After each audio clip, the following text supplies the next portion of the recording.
did.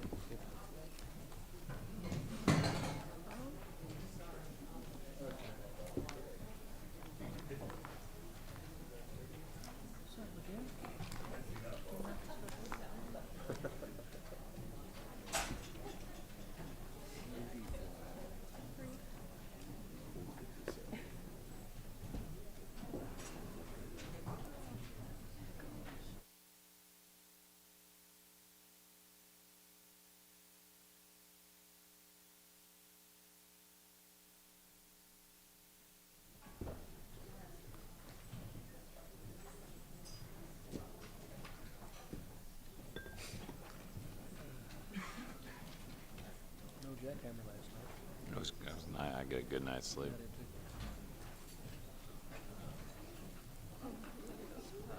I know. Precious. Good morning to all in attendance here today, as well as to those attending virtually.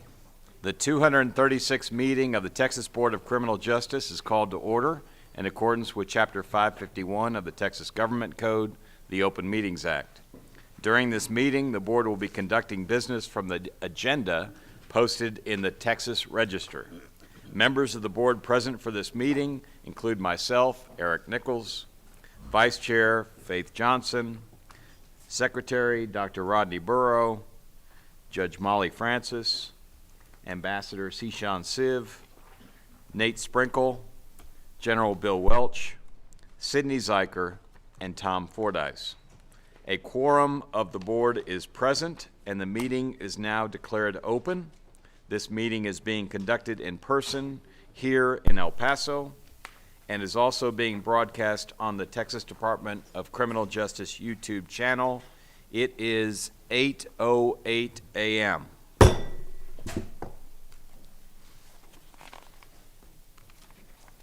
Before we get started this morning, I would invite everyone present to stand as you are able and join us as a board in pledges of allegiance.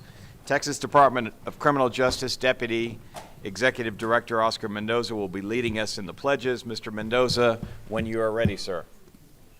Please join us. I pledge allegiance to the flag of the United States of America and to the republic for which it stands, one nation, under God, indivisible, with liberty and justice for all. Our Texas pledge. Honor the Texas flag.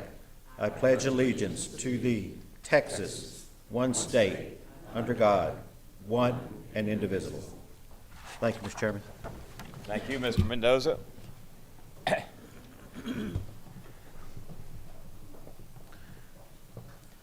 I would now ask our board member, Pastor Nate Sprinkle, to introduce Chaplain Juan Lucero, who joins us today from the Sanchez State Jail here in El Paso to offer a word of prayer as we start. Thank you, Chairman Nichols. Before we begin with a word of prayer, I would like to introduce Chaplain Juan Lucero. Chaplain Lucero has dedicated over 18 years of service to the state of Texas, where he currently serves as the unit chaplain at the Sanchez State Jail, a position he has held since 2013. His extensive education includes studies in theology, church history, and ministerial training through Victory School of the Bible, AG Global University, and clinical pastoral education with the Association of Certified Christian Chaplains. With more than 34 years of experience as a pastor and minister, Chaplain Lucero has held a variety of important roles, including director of the Christian-oriented alcohol and drug treatment program, children's pastor, youth pastor, associate pastor, and missionary evangelist. He is a credentialed minister in good standing with the West Texas District of the Assemblies of God and is also an ordained minister with Robert Garcia Ministries. Chaplain Lucero, would you please do us the honor of opening our meeting with a word of prayer? Would you please stand with me? Bow your heads and close your eyes and join me in a word of prayer, or a moment of silence or meditation if you prefer.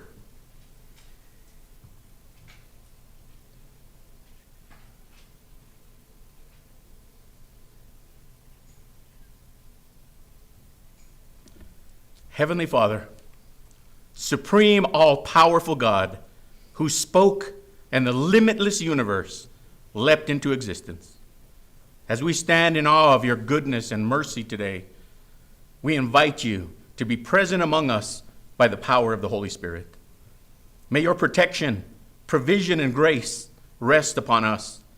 From our board members, executive leadership, and most experienced correctional professionals, to the newest officer and staff hires, from our most seasoned CVCAs to the most recently approved volunteers and everyone in between, as we all work together with perseverance, integrity, courage, and commitment to fulfill our mission, to provide public safety, promote positive change in offender behavior, reintegrate offenders into society, and assist victims of crime.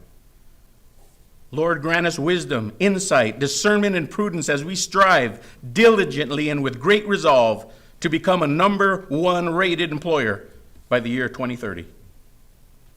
Lord, endow our distinguished board members and executive leadership with extraordinary understanding and judgment as they conduct the business of this agency. Mighty God, we thank you that our prayers and supplication have been heard because of the blood of Christ he shed on the cross as an atonement for our sin. And oh God, we thank you for the hope of eternal life given to all who repent and believe in Christ's resurrection from the dead. God bless the Texas Department of Criminal Justice, and God bless the great state of Texas. In the name above all names, in the name of our Lord Jesus Christ, we pray. Amen. Please be seated. Thank you, Chaplain Lucero.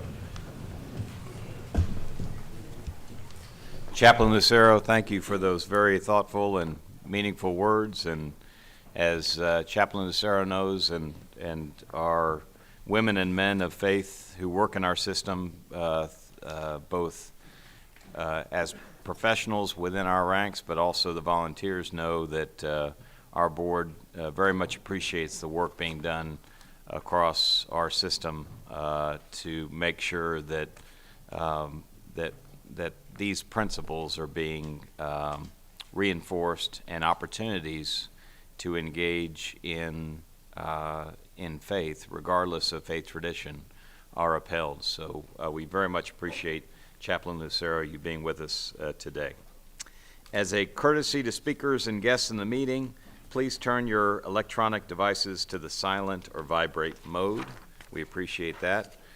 We very much appreciate the attendance of everyone here at the meeting, including all those attending online, and especially any public officials or members of their staff who may be monitoring this. We had the privilege of meeting some of the staff of some of our local Texas legislators yesterday at the Sanchez unit, and want to commend them for taking the time to actually go and walk a unit and actually see for themselves exactly what's going on within our institutions.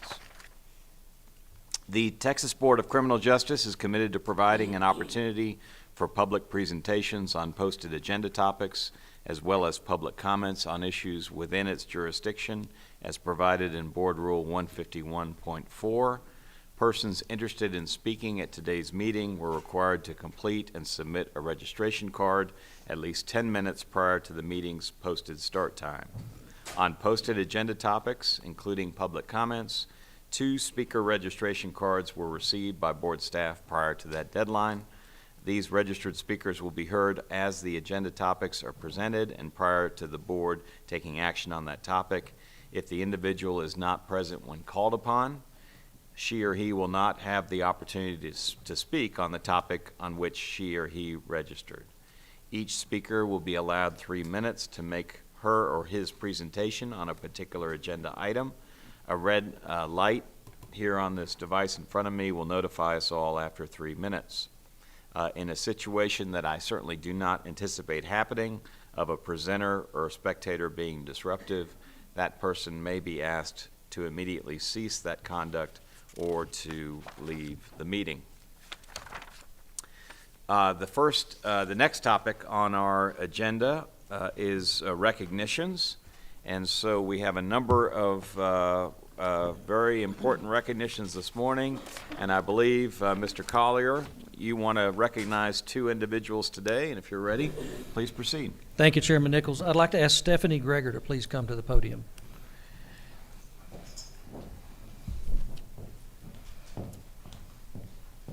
Today, I'd like to recognize Stephanie Greger on her recent appointment to the position of General Counsel for the Texas Department of Criminal Justice.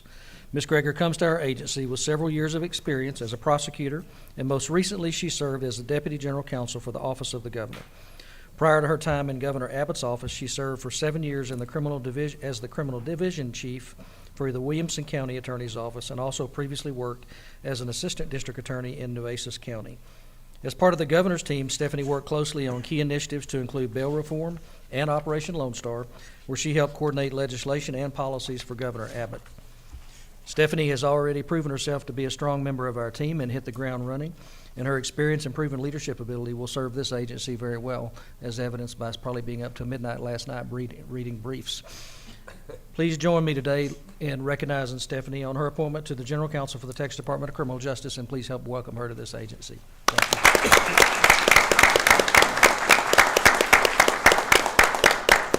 On behalf of the board, Ms. Greger, we welcome you and thank you for your taking on this vitally important role within TDCJ. Throughout your career, as highlighted by Mr. Collier, you have demonstrated outstanding dedication to the state and a thoughtful, respectful, and professional approach to your work as a lawyer and advisor. You have already, as Mr. Collier mentioned a minute ago, you've already jumped into the role with enthusiasm and support for the General Counsel team that you will lead. Would you care to share a few words with us? I would just like to thank you all for this privilege to serve the agency. It's truly humbling to know that my journey, unbeknownst to me, has, I feel like, truly guided me to this point in my career that I am meant to be here. It has been such an honor to work alongside all of the employees for the agency. They are truly dedicated and collaborative professionals, and it's inspiring. It's my goal to live up to that same standard, which I know is set by leadership. It starts with leadership, and so I'm grateful to all of you for setting that bar, and I look forward to working alongside you in doing that. Thank you. Thank you, Stephanie.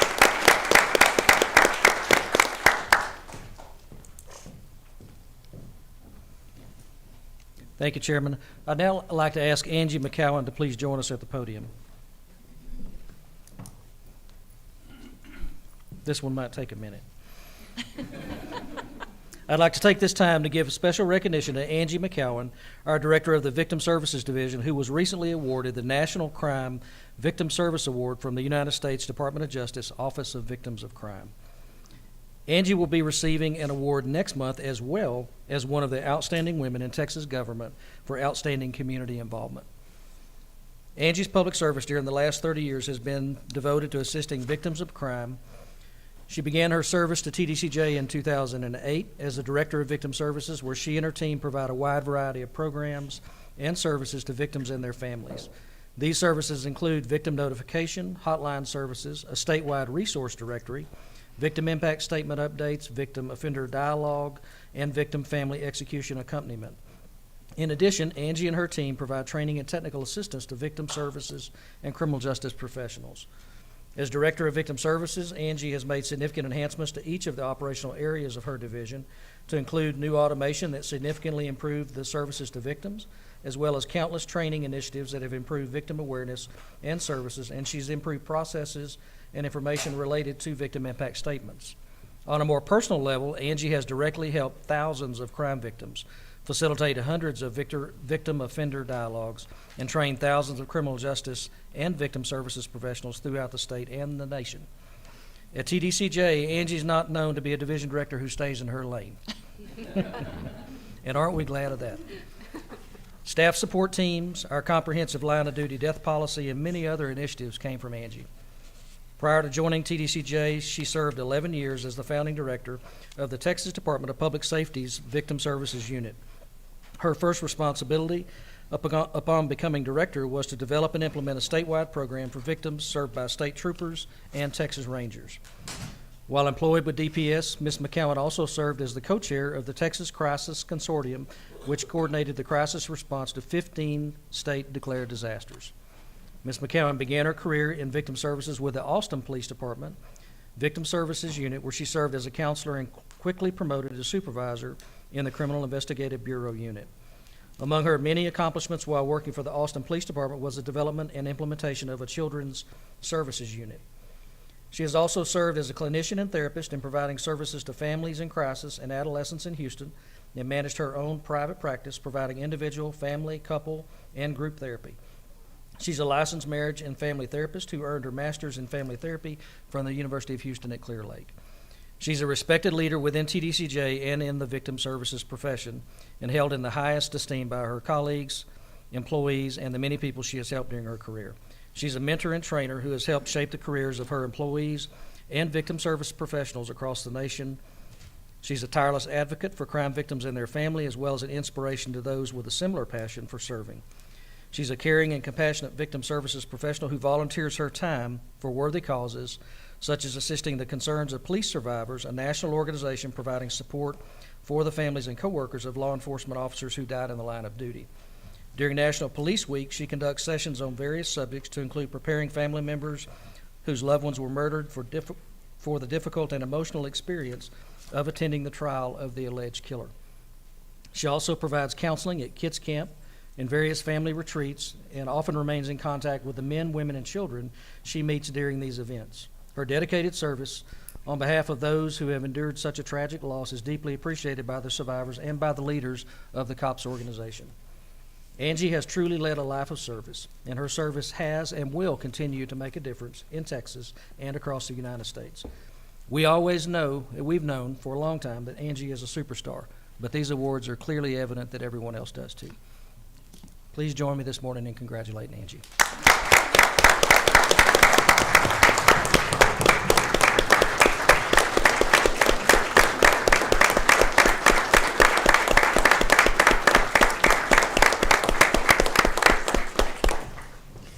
Ms. McCown, at some point, words fail all of us, including the members of the board, and especially in this kind of situation, in expressing our appreciation for someone who has given so much of herself.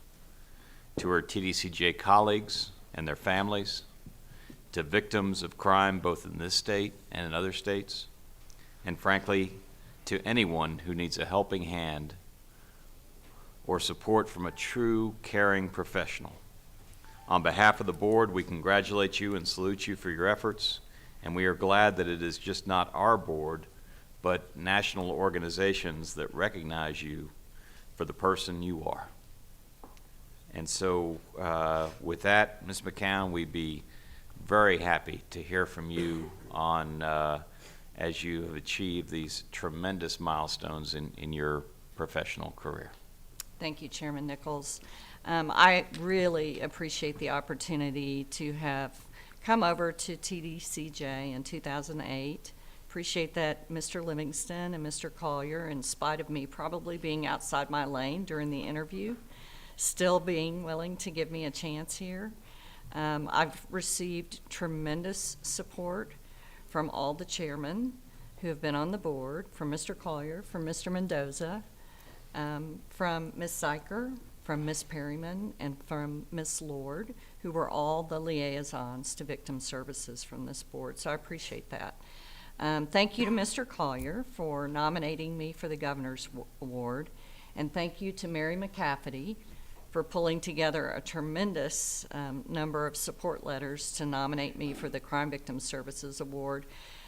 When I found out that I had been nominated for that award and they were considering me, they sent me the packet of letters, and many of the people in this room wrote letters on my behalf, and I explained to the executive staff in a meeting that I was honored to be nominated for the award, but it was so overwhelming to read what people said about the work that I love.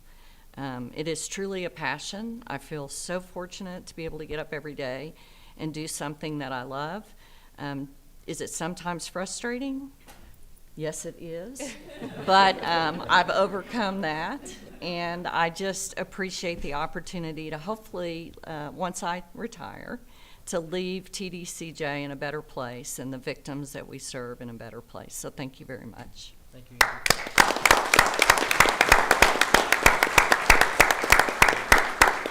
Well, the most disappointing thing I've heard this morning is that R word, that retire word. I hope that's not coming anytime soon, so we appreciate you very, very much. Our next recognition, I believe, Mr. Steffa, you're up.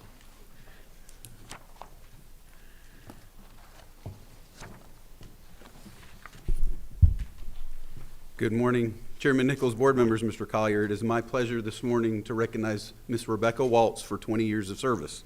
Rebecca started her employment with TDCJ in June of 2004. She began in the facilities division, but in a few months promoted over to the budget department as a junior budget analyst, and then promoted through to a senior budget analyst, the deputy budget director, and then to her current position as budget director. In her time, Rebecca has monitored almost all of the agency's budget areas. Her responsibilities include projecting and monitoring the expenses of the agency, compiling the legislative appropriations request, among many, many other duties. She's a very talented and knowledgeable key member of our leadership team, and it is my pleasure to recognize her for her 20 years of service.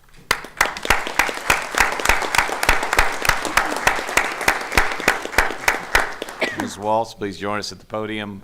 We all see the work that you do, not only in the context of these board meetings, but in our individual briefings and the way that all of us as board members are brought up to speed so effectively on the agency's financial operations as well as the budget. So congratulations very much on your 20 years of dedicated service to TDCJ and the state of Texas. Would you care to share a few words with us? Sure. Good morning, everyone. I appreciate all the opportunities that I've received throughout my career. Time flies when you love what you do and the people you work for and with, and so I look forward for a few more years. Thank you very much.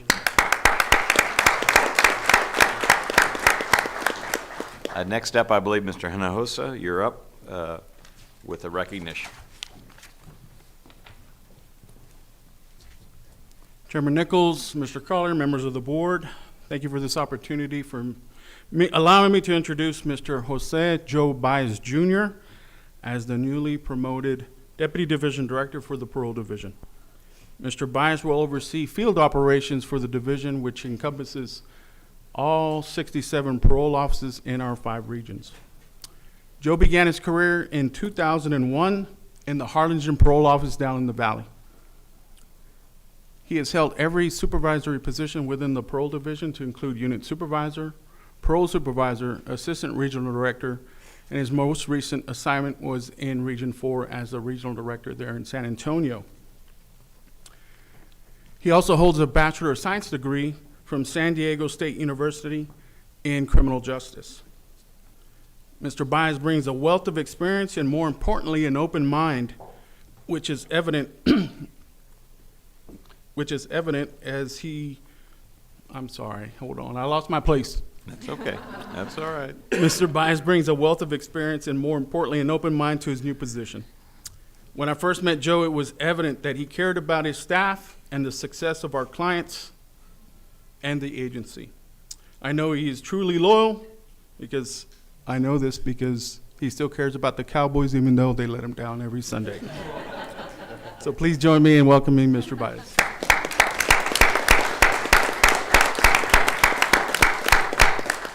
Mr. Baez, we had a chance, some of us have had a chance to get to know you a little bit. We had the pleasure and honor of visiting the parole office here in El Paso on Wednesday and got to make the rounds and visit with the hardworking women and men of that office, and I know that's emblematic of our parole operations around the state.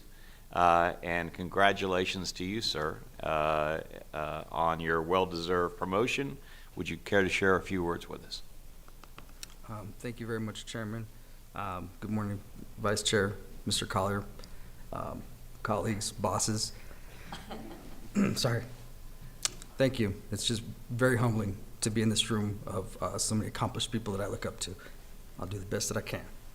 You'll do great. Thank you, sir.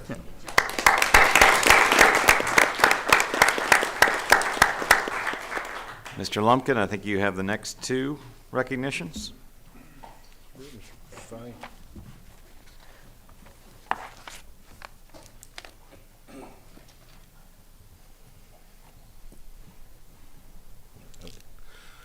Yes, sir. Good morning, Chairman Nichols, Vice Chair Johnson, members, Mr. Collier. Certainly a pleasure this morning. Still a pleasure this morning to have the opportunity to introduce to you two of our newest leaders in CID. And some of these folks you have seen on their facilities working as a warden, but certainly in their new roles, you'll see them a little bit more, and it's our pleasure this morning to share a little bit about each of them. First off, I'd like to introduce Michael Britt. Michael has over 22 years of experience with the agency, starting as a correctional officer in 2004. He's held every ranking position at multiple units throughout the state of Texas, and most recently was the senior warden at the Estelle unit in Huntsville, Texas. Some of you have been to the Estelle unit, and you know there's a number of activities that go on there and a lot of juggling, and Mike did a wonderful job as a senior warden there. He's very passionate about helping staff succeed and creating an environment that fosters growth and helps staff understand the importance of this role. He will be moving into and already has moved into the Region 3 Director position in Roche-Sharon, Texas. And as a reminder, that takes in our facilities in Beaumont to Dayton, around the Houston area, and Galveston. His level of experience, knowledge, and training have made him an absolute invaluable asset to the agency. And Mike has a strong operational focus, but at the same time, fully understanding our mission and fully understanding our need for change and culture change and moving forward and moving the agency forward. This morning, please help me welcome Mr. Michael Britt.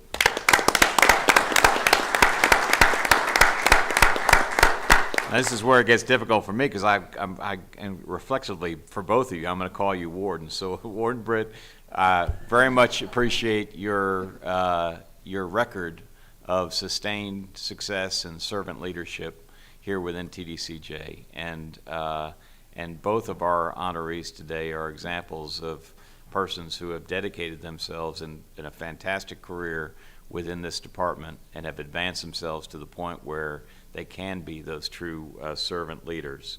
So we look forward to you continuing your record of success as a leader in the Correctional Institutions Division of TDCJ, and we look forward to seeing you in your new role as CID Region 3 Director. Would you care to share a few words with us? Yes, sir. Good morning. Chairman Nichols, Vice Chair, board members, Mr. Collier. You know, like the deputy from parole said, it is very humbling to be in here in a room full of great leaders. And to listen to my boss talk highly about me this morning is very emotional and moving. But I will not let you down. I was sure that we instill the changing of the culture and following through with our mission. So thank you. Thank you, sir.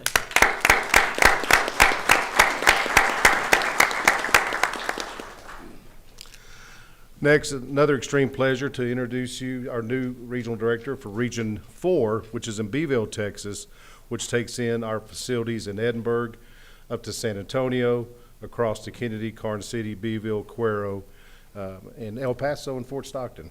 Not forget where we're at. And so this morning, Angela Chevalier, standing beside me, began her career also in 2004 at the WIN unit. She promoted through every ranking position in multiple facilities, and even assisted in the development of officers as a training academy captain for several years. Most recently, Ms. Chevalier held the title of senior warden at the Stiles unit in Beaumont. In her dedication and passion, it is more than just the words on paper. I'll share a quick story, and she probably don't know I'm going to do this. Warden Chevalier, a few months ago, there was a number of activities ongoing on the unit. I believe we had a revival going on at the time, and there was a inmate, a man that had a seizure in the middle of the main hallway. And I actually have a picture of Warden Chevalier, who, just humanizing corrections, laid down beside him and held on to him till medical got there to keep him from thrashing around in the concrete. And you wouldn't see that a lot in previous years, but it just shows our caring and humanization of corrections, and Ms. Chevalier absolutely exudes that. We can't be more excited to have her in this position and what she'll bring going forward for Region 4, CID, and absolutely the agency in the state of Texas. Angela.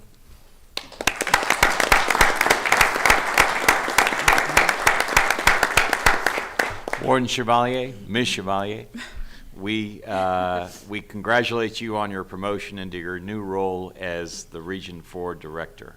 This promotion is a direct result of your outstanding capabilities as a criminal justice professional and as a person, as Mr. Lumpkin said, who connects with and inspires many others in the TDCJ organization.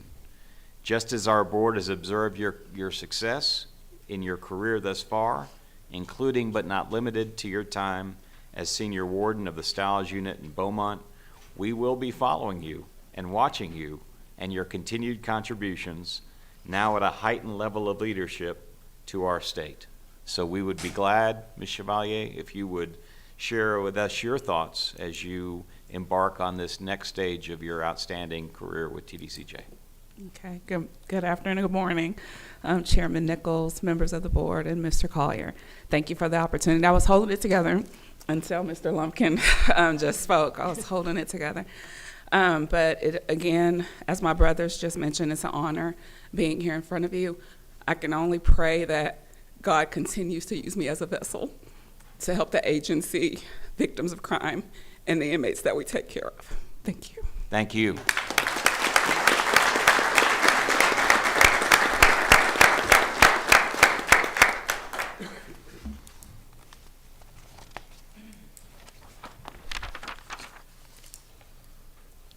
We always have good recognitions. Those are pretty good. They are very good. All right.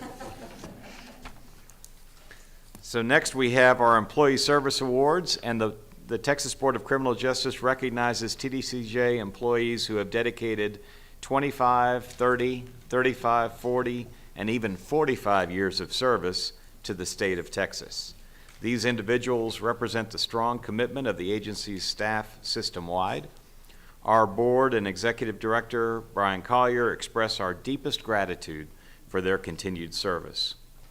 I have got some numbers for you. During the month of July and August 2024, 60 employees attained 25 years of service.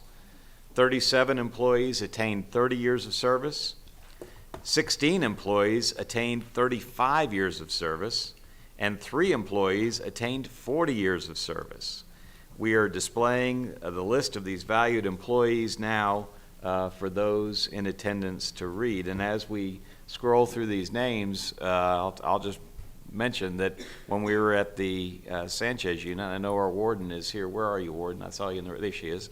So the warden pointed out with great pride a board that appears in the unit that actually honors those who have attained these years of service. And so I understand, Mr. Lumpkin, that from you that we are, and also from our other CID leadership, that this is something that's rolling out among all the units, and I certainly express from the board's perspective that we feel it would be very appropriate to have something in addition to the board recognition that you can see on the unit for those women and men who have worked, attained that level of service. So the names of these employees will also be submitted for inclusion in the official minutes of this board meeting. The Texas Board of Criminal Justice congratulates each of these employees and thanks you for your unwavering loyalty and dedication to the citizens of Texas. And as a further symbol of our appreciation, each of you will be receiving a board certificate along with a personal letter of gratitude. So let's give a big round of applause to all of these valued employees.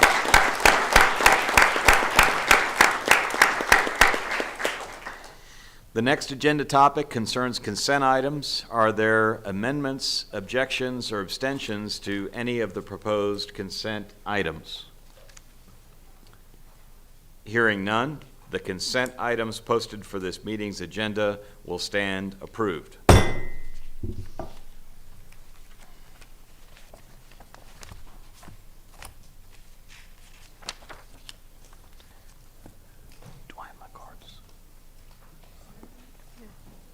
Oh,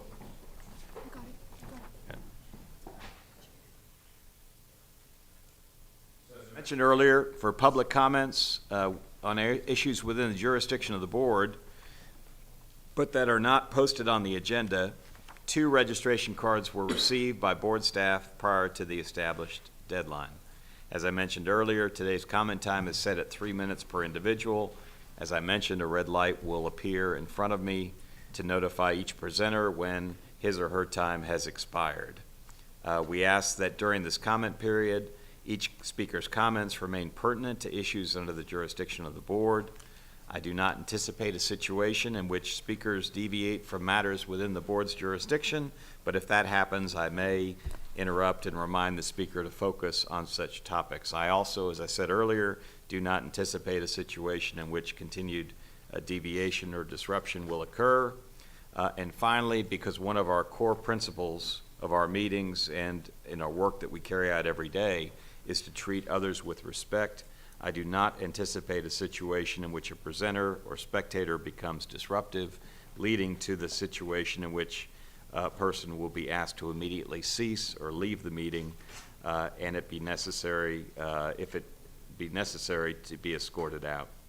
I would also point out that as a measure of our effort to show respect to members of the public who wish to contribute, which is absolutely what we want, contribute their thoughts to our work as a board, we have moved this public comment agenda item up on our meeting agenda so that participants are not having to wait until the end of what can sometimes be a very long day on our meetings. And so with that, I would remind our board that board members and agency staff may ask questions for clarification purposes only. However, a discussion by the board of a topic that is not posted on the board's agenda cannot take place due to the statutory requirements of the Texas Open Meetings Act. So with that, we welcome our 2 public speakers here today. And our first speaker, the card that I have, is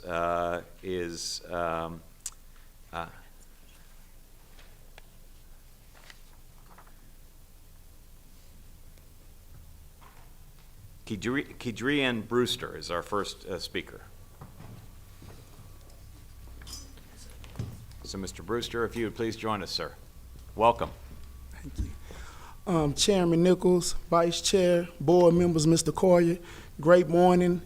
I'm always overwhelmed when I'm standing in front of so many important officials and I'm not in no trouble. So I just simply wanted to come making a comment and thank Mr. Collier for your unique, innovative approach to rehabilitation. I also want to thank the board members. Recently, I received the Governor's Award, and my daughter was able to be a part of that. And I'm very big on expressing to people the importance of breaking generational curses. And my daughter being a part of that, my daughter seeing that, and my family seeing that was so big. And I just want to thank y'all.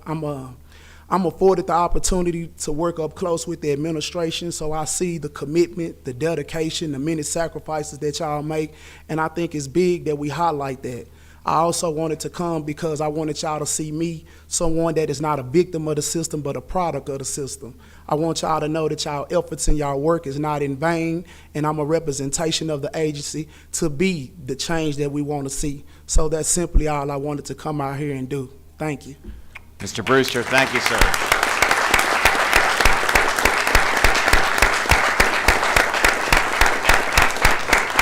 And Mr. Brewster, would you approach, please? Yes, sir. I want to give you this as a small token of our appreciation for you, and we appreciate you and value you. Thank you, sir. Yes, sir. Thank you, sir. Yes, sir.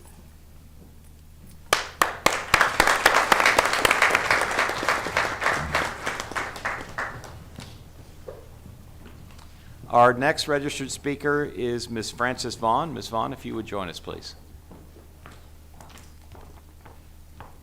Good morning. Good morning, ma'am. I wanted to talk to y'all about the field ministers that are active in TDCJ.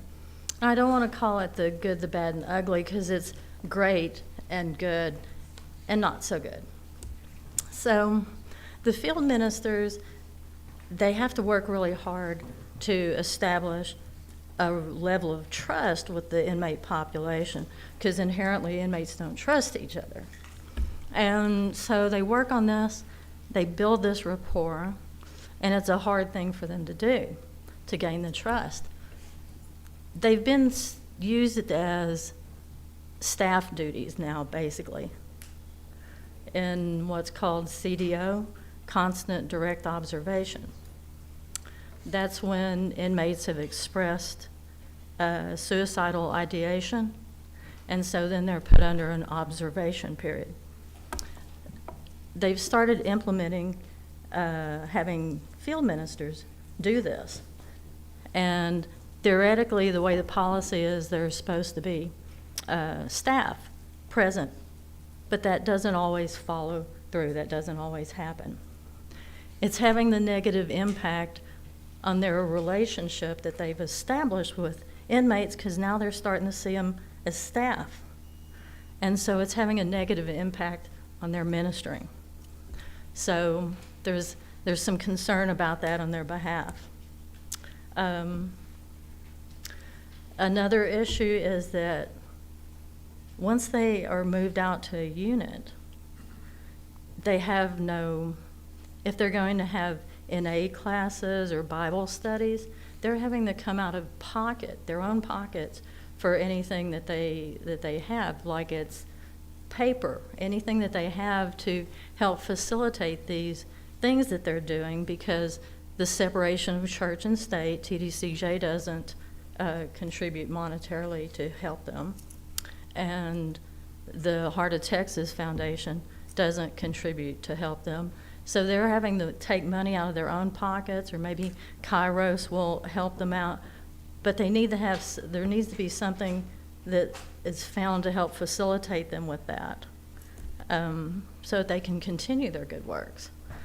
It might seem inconsequential, but things that people just don't think of, So that's why I had to say they are doing great works, and they just need a little support. There's got to be some way to do it. I mean, the agency hires chaplains, hires and pays chaplains, so there's some way around that separation of church and state. So, and they also need to be kept out of the CDOs. It's hurting their rapport with the inmates that they work so hard to establish over the time they're there.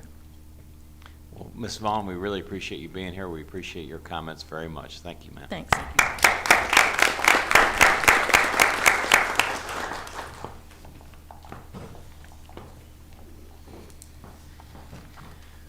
The next item on our agenda is the discussion, consideration, and possible action regarding proposed amendments to Board Rule Title 37, Texas Administrative Code, Section 152.1, entitled Correctional Institutions Division. TDCJ General Counsel, Ms. Stephanie Greger, will be presenting. If you are ready, Ms. Greger, please proceed. Thank you, and good morning again, Mr. Chairman, board members, and Mr. Collier. This is a proposed amendment to Rule 152.1 concerning the Correctional Institutions Division.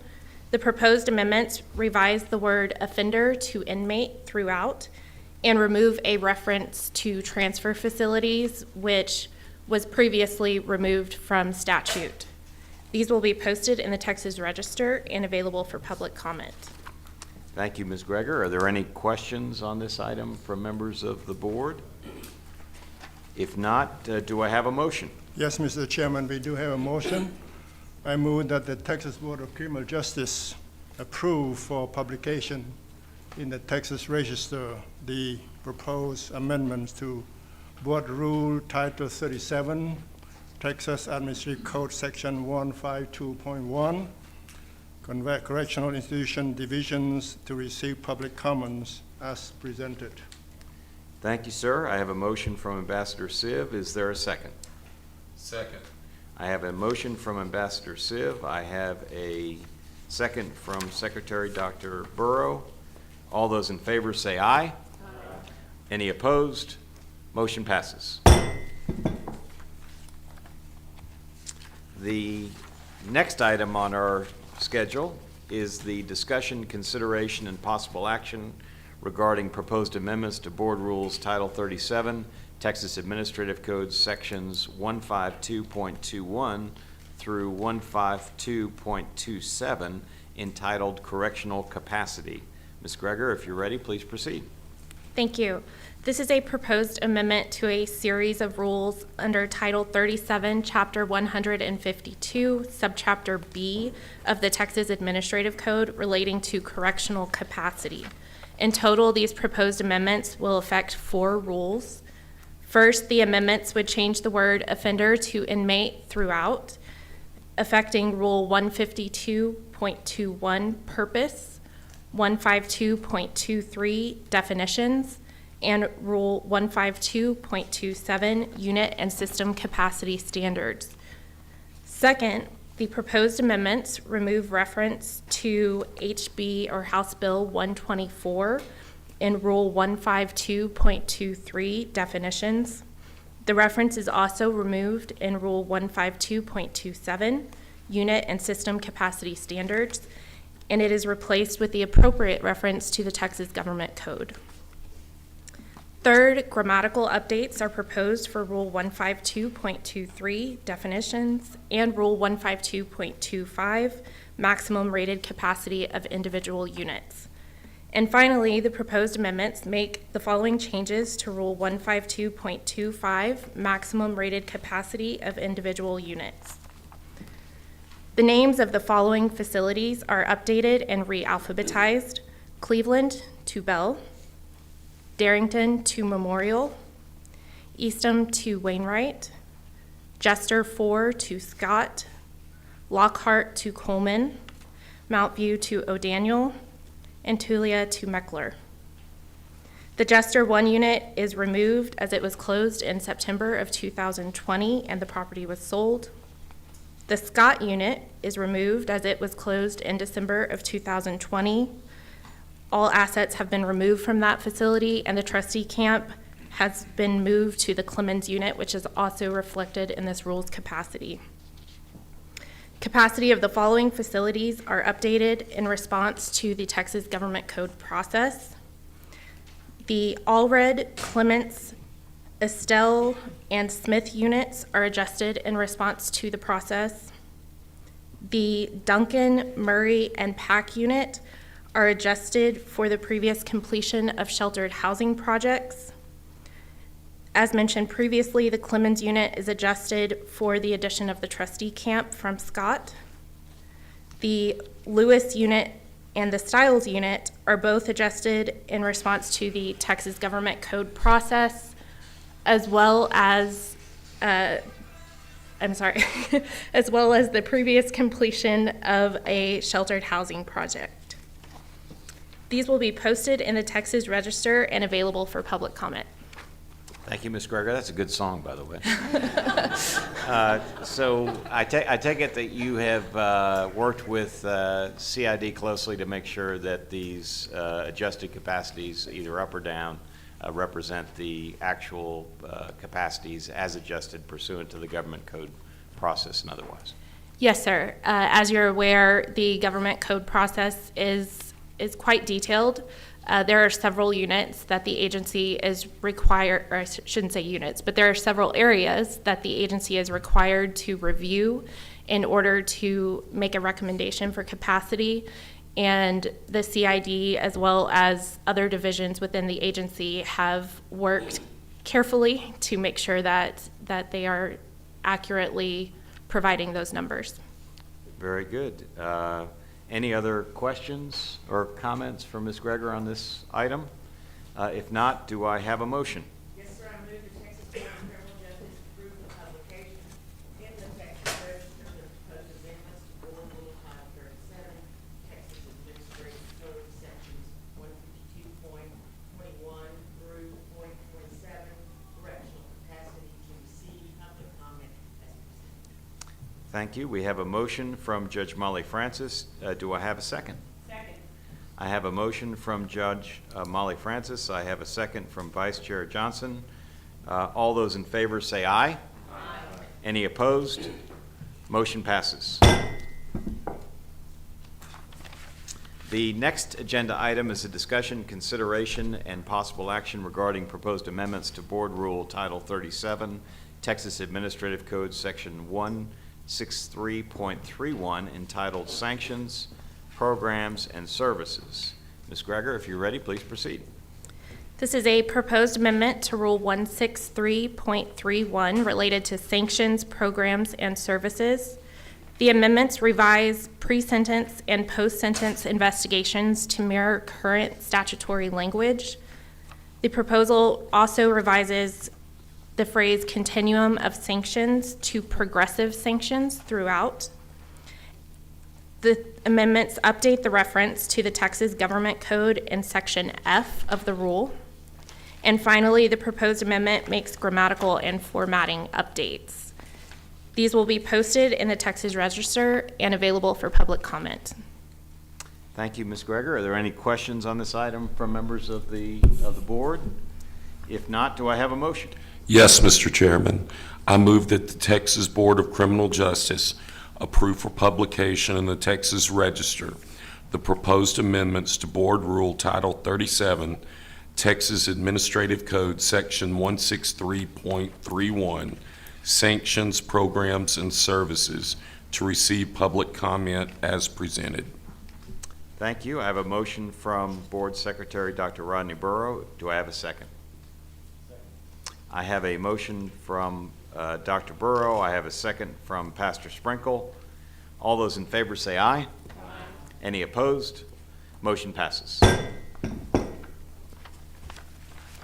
The next agenda item is the discussion, consideration, and possible action regarding proposed amendments to Board Rule Title 37, Texas Administrative Code, Section 163.37, entitled Reports and Records. If you're ready, Ms. Greger, please proceed. This is a proposed amendment to Rule 163.37 concerning reports and records. The proposed amendment revises the term pre-sentence investigation report and post-sentence investigation report to simply pre-sentence report and post-sentence report throughout the rule. These will be posted in the Texas Register and made available for public comment. Thank you, Ms. Greger. Are there any questions from any members of the board on this agenda item? If not, do I have a motion? Yes, Chairman, I move that the Texas Board of Criminal Justice approve for publication in the Texas Register the proposed amendments to Board Rule Title 37, Texas Administrative Code, Section 163.37, Reports and Records, to receive public comments as presented. Thank you. I have a motion from Ms. Zeiker. Do I have a second? Second. I have a motion from Ms. Zeiker. I have a second from Judge Francis. All those in favor, please say aye. Aye. Any opposed? Motion passes. The next agenda item is a discussion, consideration, and possible action regarding adoption of amendment to Board Rule Title 37, Texas Administrative Code, Section 151.75, entitled Standards of Conduct for Financial Advisors. If you're ready, Ms. Greger, please proceed. This item is the adoption of proposed amendments to Rule 151.75, Standards of Conduct for Financial Advisors and Service Providers. These amendments were presented at the last board meeting and have been posted in the Texas Register. The changes include adding language to specify the disclosure of a pecuniary interest by a financial advisor or service provider, and also include minor word changes and grammatical updates for clarity. No public comments were received. Thank you, Ms. Greger. Are there any questions from the board on this particular agenda item? If not, do I have a motion? Yes, Chairman.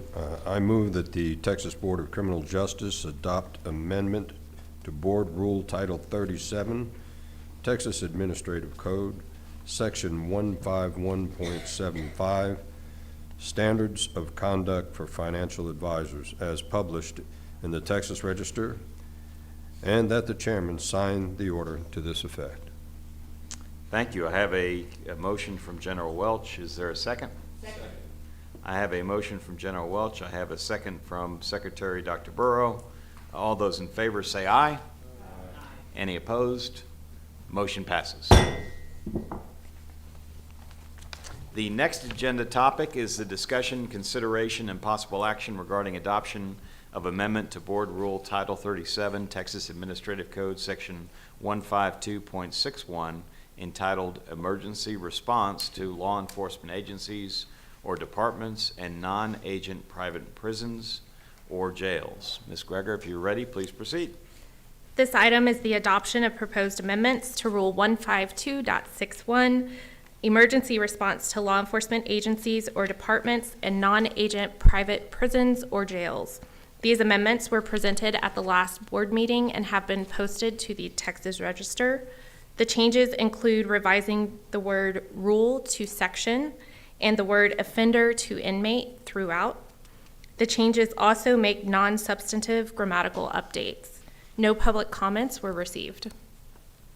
Thank you, Ms. Greger. Are there any questions from members of the board? If not, do I have a motion? Yes, Chairman Nichols, I move that the Texas Board of Criminal Justice adopt amendment to Board Rule Title 37, Texas Administrative Code, Section 152.61, Emergency Response to Law Enforcement Agencies or Departments and Non-Agent Private Prisons or Jails, as published in the Texas Register, and that the chairman sign the order to this effect. Thank you. I have a motion from Pastor Sprinkle. Do I have a second? Second. I got a motion from Pastor Sprinkle. I've got a second from General Welch. All those in favor say aye. Aye. Any opposed? Motion passes. The next agenda item is the discussion, consideration, and possible action regarding adoption of amendment to Board Rule Title 37, Texas Administrative Code, Section 155.23, entitled Site Selection Process for Additional Facilities. Ms. Greger, if you're ready, please proceed. This item is the adoption of proposed amendments to Rule 155.23, Site Selection Process for the Location of Additional Facilities. These amendments were presented at the last board meeting and have been posted to the Texas Register. The changes include revising the word offender to inmate throughout, removing references to transfer facilities and the Prison Management Act, and reorganizing the language for clarity. No public comments have been received. Thank you, Ms. Greger. Are there any questions on this agenda item from the board? If not, do I have a motion? Mr. Chairman, I move that the Texas Board of Criminal Justice adopt amendment to the Board Rule Title 37, Texas Administrative Code, Section 155.23, Site Selection Process for Additional Facilities, as published in the Texas Register, and that the chairman sign the order into that effect. Thank you. I have a motion from Mr. Fordyce. Do I have a second? Second. Well, I've got a, do I have a second? I guess I'm gonna go with the most vociferous second. So I have a second from Vice Chair Johnson. I've got a motion from Mr. Fordyce. All those in favor say aye. Aye. Any opposed? Motion passes. The next agenda item is the discussion, consideration, and possible action regarding adoption of amendment to Board Rule Title 37, Texas Administrative Code, Section 163.36, which is entitled Supervision of Offenders with Mental Impairment. Ms. Greger, if you're ready, please proceed. This item is the adoption of proposed amendment to Rule 163.36, Supervision of Offenders with Mental Impairment. This item was presented at the last board meeting and posted to the Texas Register. The changes revised the spelling of the word judgment. No public comment was received. Thank you, Ms. Greger. Are there any questions from the members of the board on this particular agenda topic? If not, do I have a motion? Yes, Mr. Chairman, you do have a motion. I move that the Texas Board of Criminal Justice adopt amendment to Board Rule Title 37, Texas Administrative Code, Section 163.36, Supervision of Offenders with Mental Impairment, as published in the Texas Register, and that the chairman sign the order to the effect. Thank you, sir. I have a motion from Ambassador Siv. Do I have a second? Second. I have a motion from Ambassador Siv. I have a second from Secretary Dr. Rodney Burrow. All those in favor say aye. Aye. Any opposed? Motion passes. Thank you, Ms. Greger. Thank you. The next item on our agenda is the report from our TDCJ Executive Director, Mr. Brian Collier. Mr. Collier, I understand you have 2 topics to present to us today. If you are ready, sir, you may proceed. Thank you, Chairman Nichols. I first wanted to talk a little bit about the sunset review process. As we come to the end of this fiscal year, we also are about to complete the sunset review process of our agency, which began last fall. This comprehensive review, which has included information sessions and tours with Sunset staff and the review of TDCJ policies, protocols, and contracts, will result in Sunset recommendations and a final report by the Sunset Commission, which we will receive on September 5th. Upon receipt of the report, we'll have an opportunity to review and provide input based on our knowledge to the Sunset staff. This report and its recommendations will be the subject of 2 Sunset hearings that will be conducted later this fall, I believe in November, and ultimately be components of the Sunset Bill that will be carried in the 89th legislative session. I'd like to publicly thank the Sunset Commission staff, who have been a great team to work with throughout this process.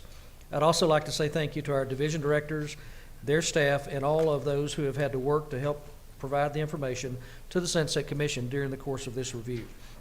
We will keep you updated as we conclude the review, and we'll share the reports once they are received. Also, Chairman, I wanted to speak briefly on the legislative appropriation request, which you will be voting on today. First, I want to say, Chairman and members, I want to take a moment just to thank you for taking your time to individually meet with us over the past few weeks to review the 2025 budget as well as our 2026-27 legislative appropriations request. Your time and attention to the details of this request is greatly appreciated.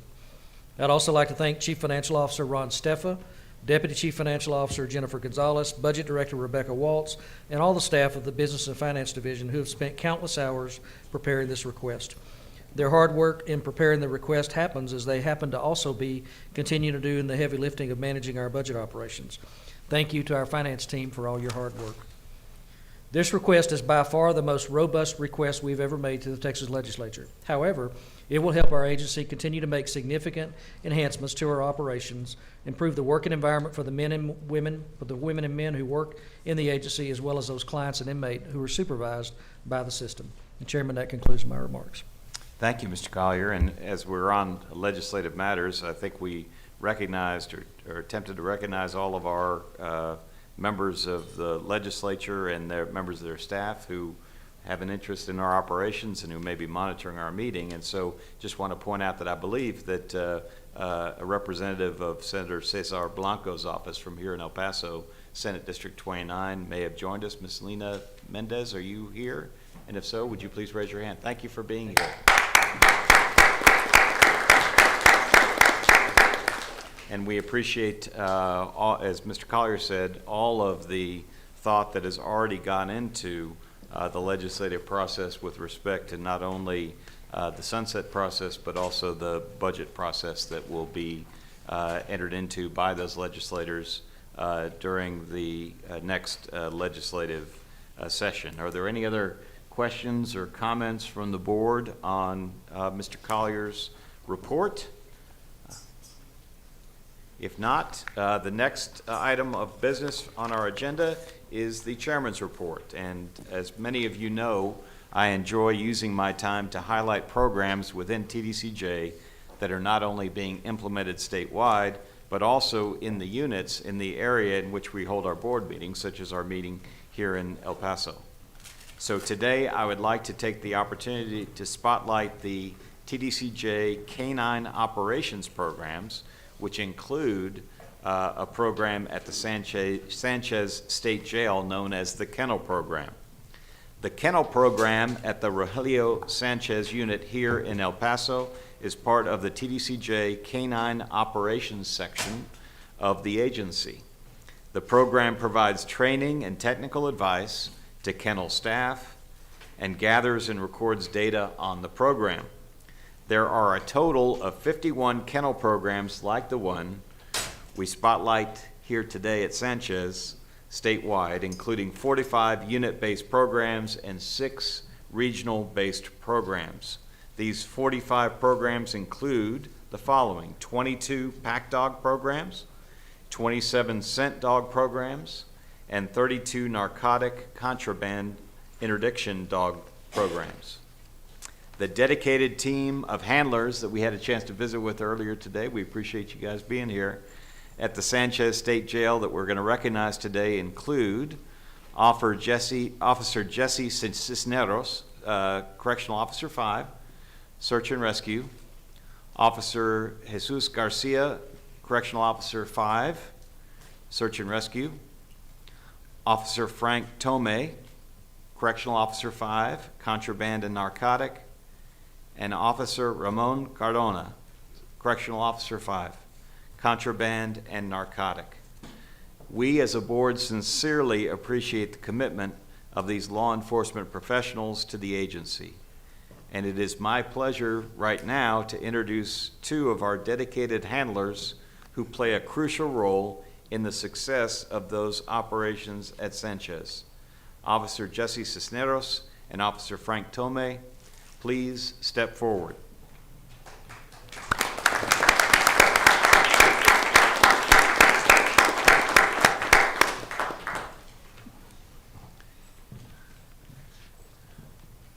And your stepping forward is a little more logistically challenging than some for others, but we appreciate the cooperation of all present.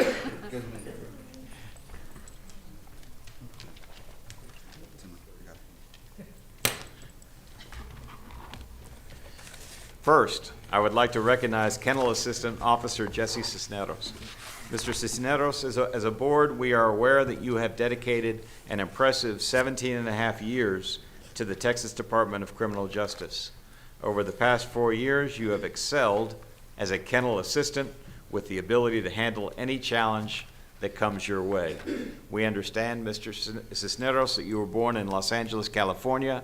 You relocated to El Paso, Texas at the age of 6, and having spent most of your life in the city, that you consider El Paso to be very much your home. You began your career with TDCJ in 2009 at the James Linaw unit in Fort Stockton. After 2 years, you transferred to the Sanchez unit, where you have dedicated the past 4 years to the kennel program. We understand that as a 24-hour on-call handler, you have developed strong leadership skills and a deep commitment to teamwork. Sir, you are an integral part of the kennel team's search and rescue program. Your dedication is evident in the strong bond you share with your canine partner, I guess behind the podium, okay, Maya. You also work closely with your partner, Officer Garcia, to develop and implement innovative training techniques. So thank you, sir, very much for all of your work.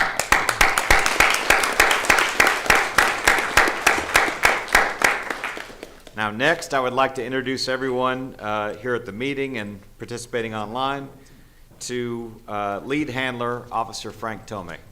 Sit. Beautiful dog. Mr. Tomei, as a board, we understand that as a lifelong El Paso resident, you embarked on your career with TDCJ in 2008. With a 7-year tenure in the kennel program, you have honed your expertise in both scent-specific bloodhound and narcotics, contraband detection, and interdiction. Beyond your primary role, we understand that you readily assist colleagues with various duties, including shift coverage, medical transports, and facility maintenance. You actively support fellow handlers through on-the-job training, developing innovative search techniques, and you help to foster a very positive work environment. Your passion for the role stems from the profound impact of your work in safeguarding staff and preventing contraband from entering this facility. You have a special bond with your canine partners, Rona and Shelley. And which canine partner do we have today? This is Rona. Rona. And thank you both, officers, for all that you do. And of course, as a board, we also give our thanks to the furry friends of the force that make your jobs and the mission possible. And at this point, I am going to turn the presentation over to Ms. Zeiker. I get the fun part. Well, as you guys know, I already love your dogs, and I love all dogs. Anywhere we go across the state, Judge Francis and I will make a point to go see the dogs. So thank you so much for bringing them. And I brought treats. So, Jill, will you bring not my treats, but we know that the hard work that both you and your canines do is critically important to this agency and our mission. So, a few little treats for your pups.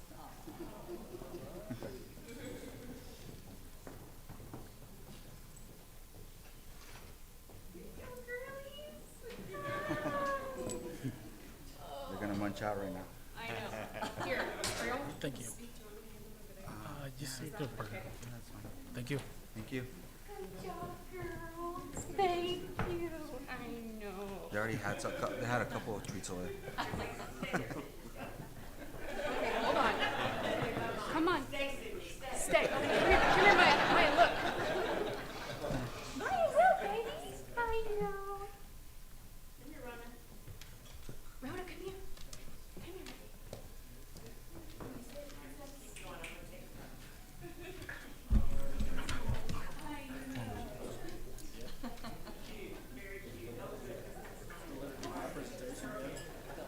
Thank you guys so much. Thank you.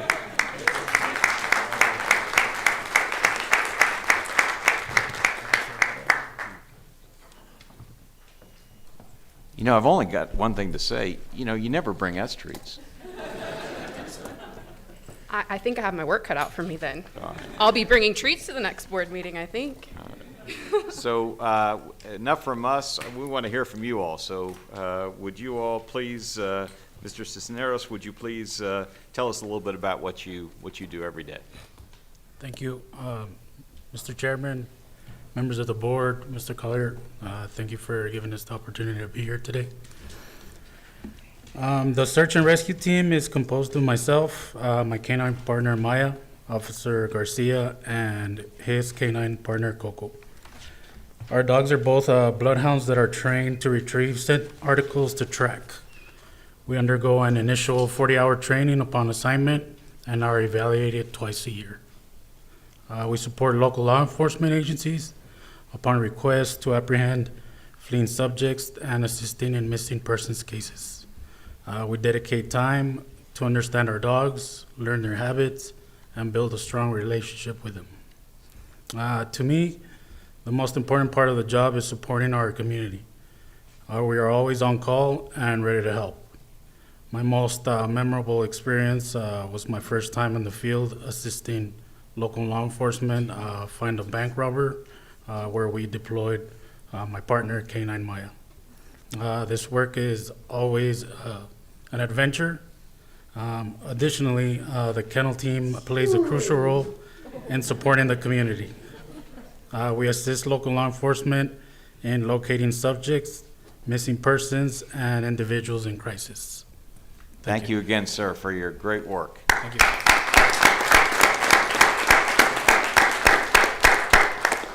Mr. Tomei, would you please join us and provide us with a few words on what you do every day?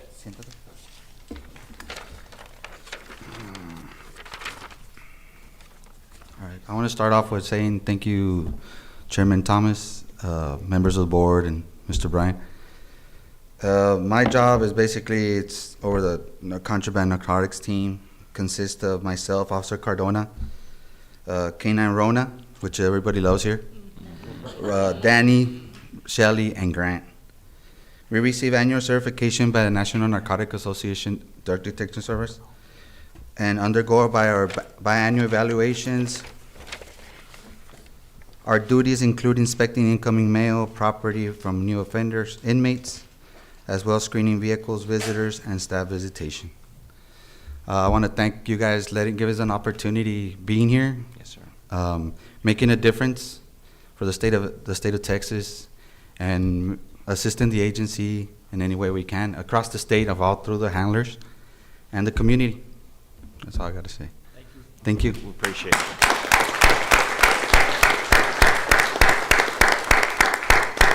And I know that everyone heard the message, but this is something that affects and helps to strengthen not only our internal operations within the system, but also directly benefits the public at large because of the availability of these units to assist in very important law enforcement investigations. So you all, every day, all of you, every day, make a difference for the people of the state of Texas. So we very much appreciate you. Do we have a video also that we're going to be showing? Thank you.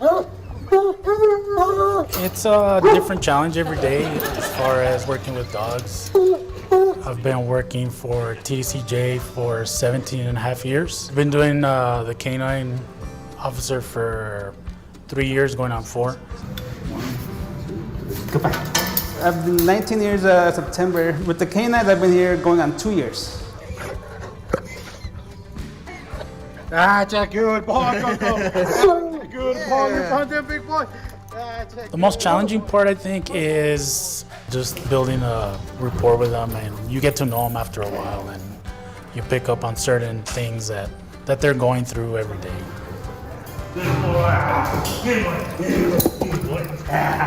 It's like a game for them. Just finding that when they find something, that they get that reward, that little toy that they have, the bone. This one does the narcotics to include alcohol, tobacco, and cell phones. For me, the most rewarding part is helping out the community. That's basically just knowing that we're on call just for whatever our agency needs, knowing that it's our responsibility to carry that weight on ourselves, to have our dogs ready in case something does happen, and just being ready for that occasion. We go and help out with the halfway house. We help out the county annex, and also whenever the bloodhounds, search and rescues, needs assistance on the call out, we'll go and help them out with them. It gives TDCJ a positive light with the community, with everything that we do and they see us do. It's very interesting. You learn something different every day. It's very rewarding. It's just a sense of feeling that you're doing your part for the community, and that I think it's one of the best jobs to have in all of TDCJ.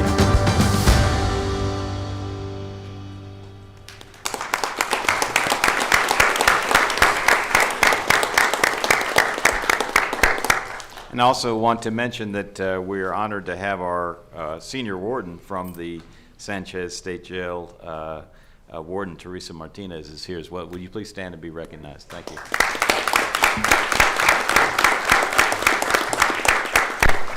Any other questions or comments from the members of the board about this very uplifting presentation? Of course, I have something to say. We didn't forget the other 3 canines that are part of your group, I think. Do you have 3 others? Other 3 dogs? Our dogs? The other Yes, 3 dogs. yes, We ma'am. didn't forget them in the treat situation. Oh, no, so we they're should- out of there. No, there's names on bones. I really did my research on this. Oh, okay. So share. They don't know how to girls. read.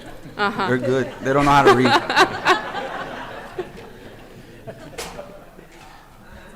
Well, another round of applause, and thank you so much for the work that you do every day. Thank you.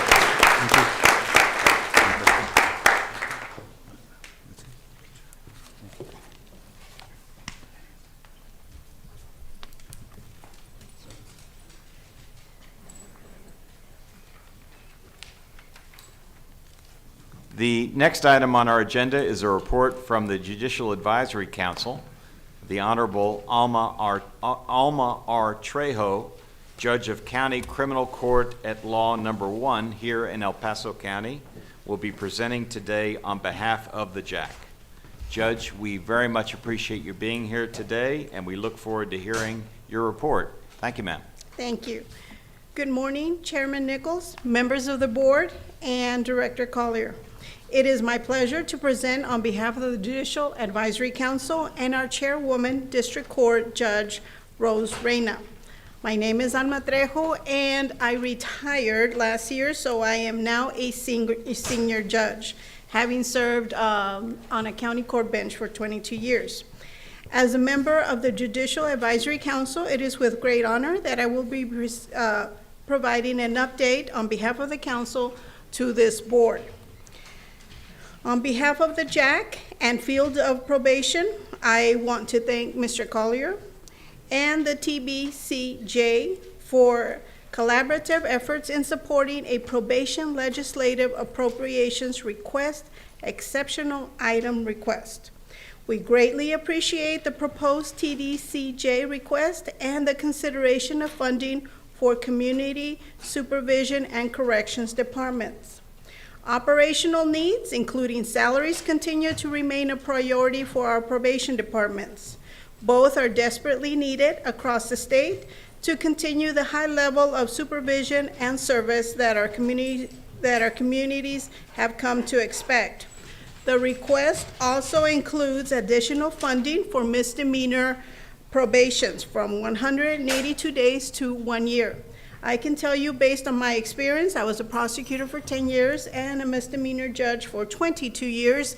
In my experience, less than 10% of all misdemeanor probations are actually 182 days or less. As you are aware, Hurricane Beryl made landfall in Texas on July 8th of 2024. There were a total of 11 CSCDs, including that represent 30 counties that were affected. 2 transitional treatment centers were evacuated as precautionary measures. Core Civic Corpus Christi Transitional Treatment Center evacuated 40 probationers who were released to their approved home plans. Treatment Associates Victoria Transitional Treatment Center evacuated 52 probationers. 45 were released to their approved home plans, and the other 7 who did not have approved home plans were transported to the Austin Transitional Center. I want to thank TDCJ leadership for the coordination efforts provided to the impacted CSCDs, community correction facilities, and the transitional treatment centers that serve probationers to ensure necessary resources were available to those in need. On July 11, 2024, the JAC held its quarterly meeting in Austin. Presentations were provided by Ms. Ashley Walton, Director of Forensic and Jail Diversion Services with the Texas Health and Human Services Commission on statewide coordination of competency restoration, and also Ms. Emily Eisman Takumi, Deputy Director with the TDCJ Reentry and Integration Division on the statewide coordination of services available to probationers through local mental health authorities. The JAC's next meeting will be coordinated with the Probation Leadership Conference in Galveston, where we will have an opportunity to meet with the Probation Advisory Committee in a more formal setting. While these meetings have helped the JAC understand the needs of the field, they also provide a forum for JAC members to share their perspective on probation issues as they relate to the judiciary. This concludes my presentation. Thank you so much. Thank you, Judge Trejo. And let me just say that that as part of what I do all the time, we do these recognitions and commemorations. So if you don't mind, I would just like to thank you for your service, not only to the community here in El Paso as a judge, and congratulations on your retirement, but also I've seen in person your leadership within the Judicial Advisory Council. And if I might, on the subject matter you spoke of, we'll be hearing more about the funding item that you mentioned, which has been, in my view, very carefully constructed and placed as an exceptional item on our legislative request going into this session. So I think you certainly know this, but I'm speaking for the benefit of everyone watching us, that there is a very close working relationship between the Judicial Advisory Council, which helps to oversee the community supervision and corrections departments around the state, and our leadership at TDCJ. And it goes without saying that that I believe that our respective groups have worked together in very close coordination to develop, as you've said, Judge, a very much needed appropriation to make sure that our CSCDs around the state are doing the great work that they are able to do, the great work that they are doing. So with that, are there any other questions or comments from the board on this report? If not, thank you so much, Judge Trejo, for being here. Thank you. Thank you so much. Okay.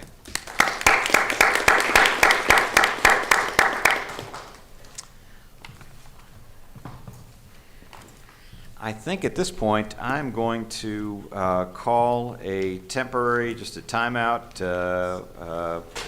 health recess. It's 9:31, and we will stand in recess, and we'll reconvene at 9:37.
If we can start taking our seats again, we're going to get started.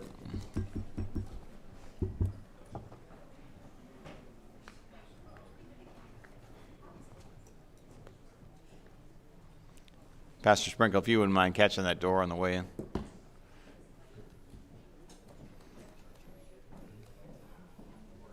Thank you, sir.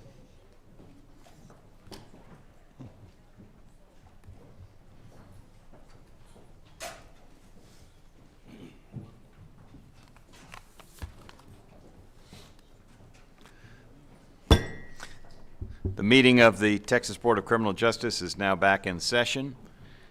As a board, we believe it is important not only for us, but also for the public to hear updates from the various organizations that report directly to this board. We will be hearing updates today from each of these direct report organizations. The first direct report update comes from Internal Audit and Internal Audit Director Chris Cerrito. I just saw you. There you are, sir. Will be presenting, and Mr. Cerrito, if you are ready, please proceed.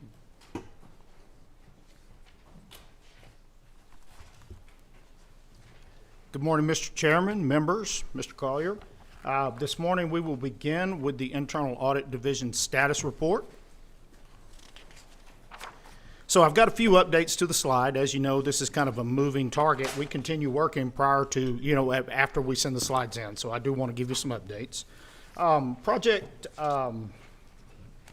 2309 is now a proposed final report. What that means is we have received the management responses, reviewed the action plans, had numerous meetings, have incorporated those management responses into the report, and then sent that report to Mr. Collier for his consideration and scheduling of a formal meeting to discuss the report. So our fiscal year 24 projects, I've got a couple of updates for you. Project 2404, which is under 3 are in reporting. Travel services, that is actually now a draft report. We have met with management in the travel services office, got their input on our report, and I have sent that to Mr. Steffa, and we are pending a meeting. Project 2408, inmate identification documents. As you may have noticed yesterday, Project 2408 is actually incorporated into our proposed fiscal year 25 annual audit plan. Ms. Zamora and her team are doing quite a bit of work with Department of Public Safety and changing some of their processes. So we felt it was appropriate to move this project to next fiscal year. Project 2413, next slide, please. Project 2413, pre-release placement investigations follow-up, is also now a draft report, and we have sent that to Mr. Hinojosa and actually have a meeting with him on Monday. And just kind of one more overview, if you'll go back one slide, please. What you'll see is we've got 3 reports that are in the reporting process right now. And I want to give you a little bit of insight into what that means. What that means is when we say a project is reporting, this is also the phase where we do our very comprehensive quality assurance review. We have a person that's dedicated on our staff to dig through these working papers, make sure that everything in this audit, everything in this report is accurate, and also complies with those internal audit standards that I discuss frequently. Most importantly, during this process, as we're writing these reports, there's kind of a joke. It's an internal joke, but it's relevant to the corrections field. Our reports, we don't issue them; they escape. Takes a little bit. But the reason why this takes so long is we are very specific and meticulous in the words that we choose when we're writing our reports. We want to ensure that our reports, number one, they're accurate, and also that they're fair, they're balanced, they contain clear language. They give our stakeholders a feel for whether or not we think there's an issue that needs to be corrected. But we also take great pains to also make sure that we're not unnecessarily inflammatory. Sometimes we have to call it like it is, and sometimes it's not pleasant or there are issues. But we try to do that using the most appropriate language possible. So with that, I will pause for any questions to the status report for the current fiscal year. I think I heard some expressions down at the end of the table, so were there any comments from that side? Any comments or questions additional? Okay. Yeah, well, that's the comment I was hoping to elicit, because we definitely appreciate, and obviously, as those who have been here for 2 days know, we heard from you and from Ms. Russell at the audit committee meeting, and we very much appreciate all of the work that is being done, and the importance of what you just said, which is that we understand that internal audit has a vitally important role. We've got to have the good professionals who are looking at the operations from an objective standpoint and calling it as those audit professionals see it. But I think in the board's estimation, the best way to have that work be most effective is to express that work in a way that is clear, that is grounded in fact, and that is presented in a way that is as professional as you all do, to have everybody understand, as we said yesterday, I think, the dedication to continuous improvement needs to be the focus. And so we very, very much appreciate all that you do. The one comment I have about the one report, the inmate identification documents that you mentioned, is that when we were at the Sanchez unit, we saw, and we've seen at other units, where there are improvements in inmate documentation being made, including the installation of ID cameras in the units that will allow that process to speed along.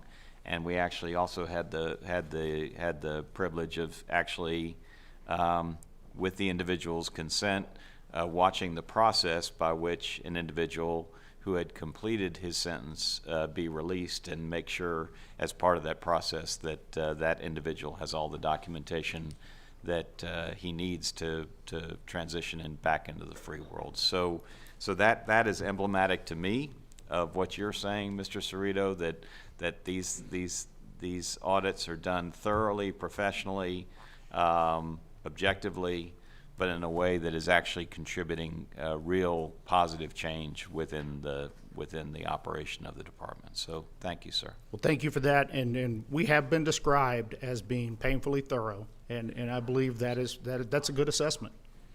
Any other fun facts you'd like to tell us about? Well, following on from yesterday. Well, one fun fact. Well, I actually have 5 dogs. We would have 40 if I wouldn't say no. But again, that's one of those things that my therapist told me, be very careful about how you say that. And then the other thing too is I noticed yesterday as I did the voiceover on the plan, I had just gotten out of my hot bubble bath with my scented candles, and so it was a little slow and there was not a lot of pep in my voiceover. So I just have one comment about 2412. I really appreciate, in the heart of continuous improvement and looking forward, I really appreciate you looking into AI readiness kind of preemptively. That's an emerging technology in all industries. So for us to be looking at that now and figuring out what we need to do to leverage that. And I know you and I and Renee have talked extensively about AI and pros and cons. So I really appreciate you having the foresight to do that. Well, thank you for that. With those walkthroughs, sometimes we issue a white paper, sometimes we don't. It's really my discretion. With this subject itself, as you know, as you start going into the realm of AI, it has information system security implications. Those are things and conversations that are confidential, and typically you would not find in an audit report. There would be a discussion of we communicated in a confidential manner. All right, and then speaking of the independence of the independent audit function, Mr. Cerrito, I understand you have one more item for us, which is the discussion, consideration, and possible action regarding the proposed fiscal year 2025 annual audit plan. So if you're ready, please proceed. Yes, so for this one, we had the video yesterday with the introduction. I do not have a slide for today.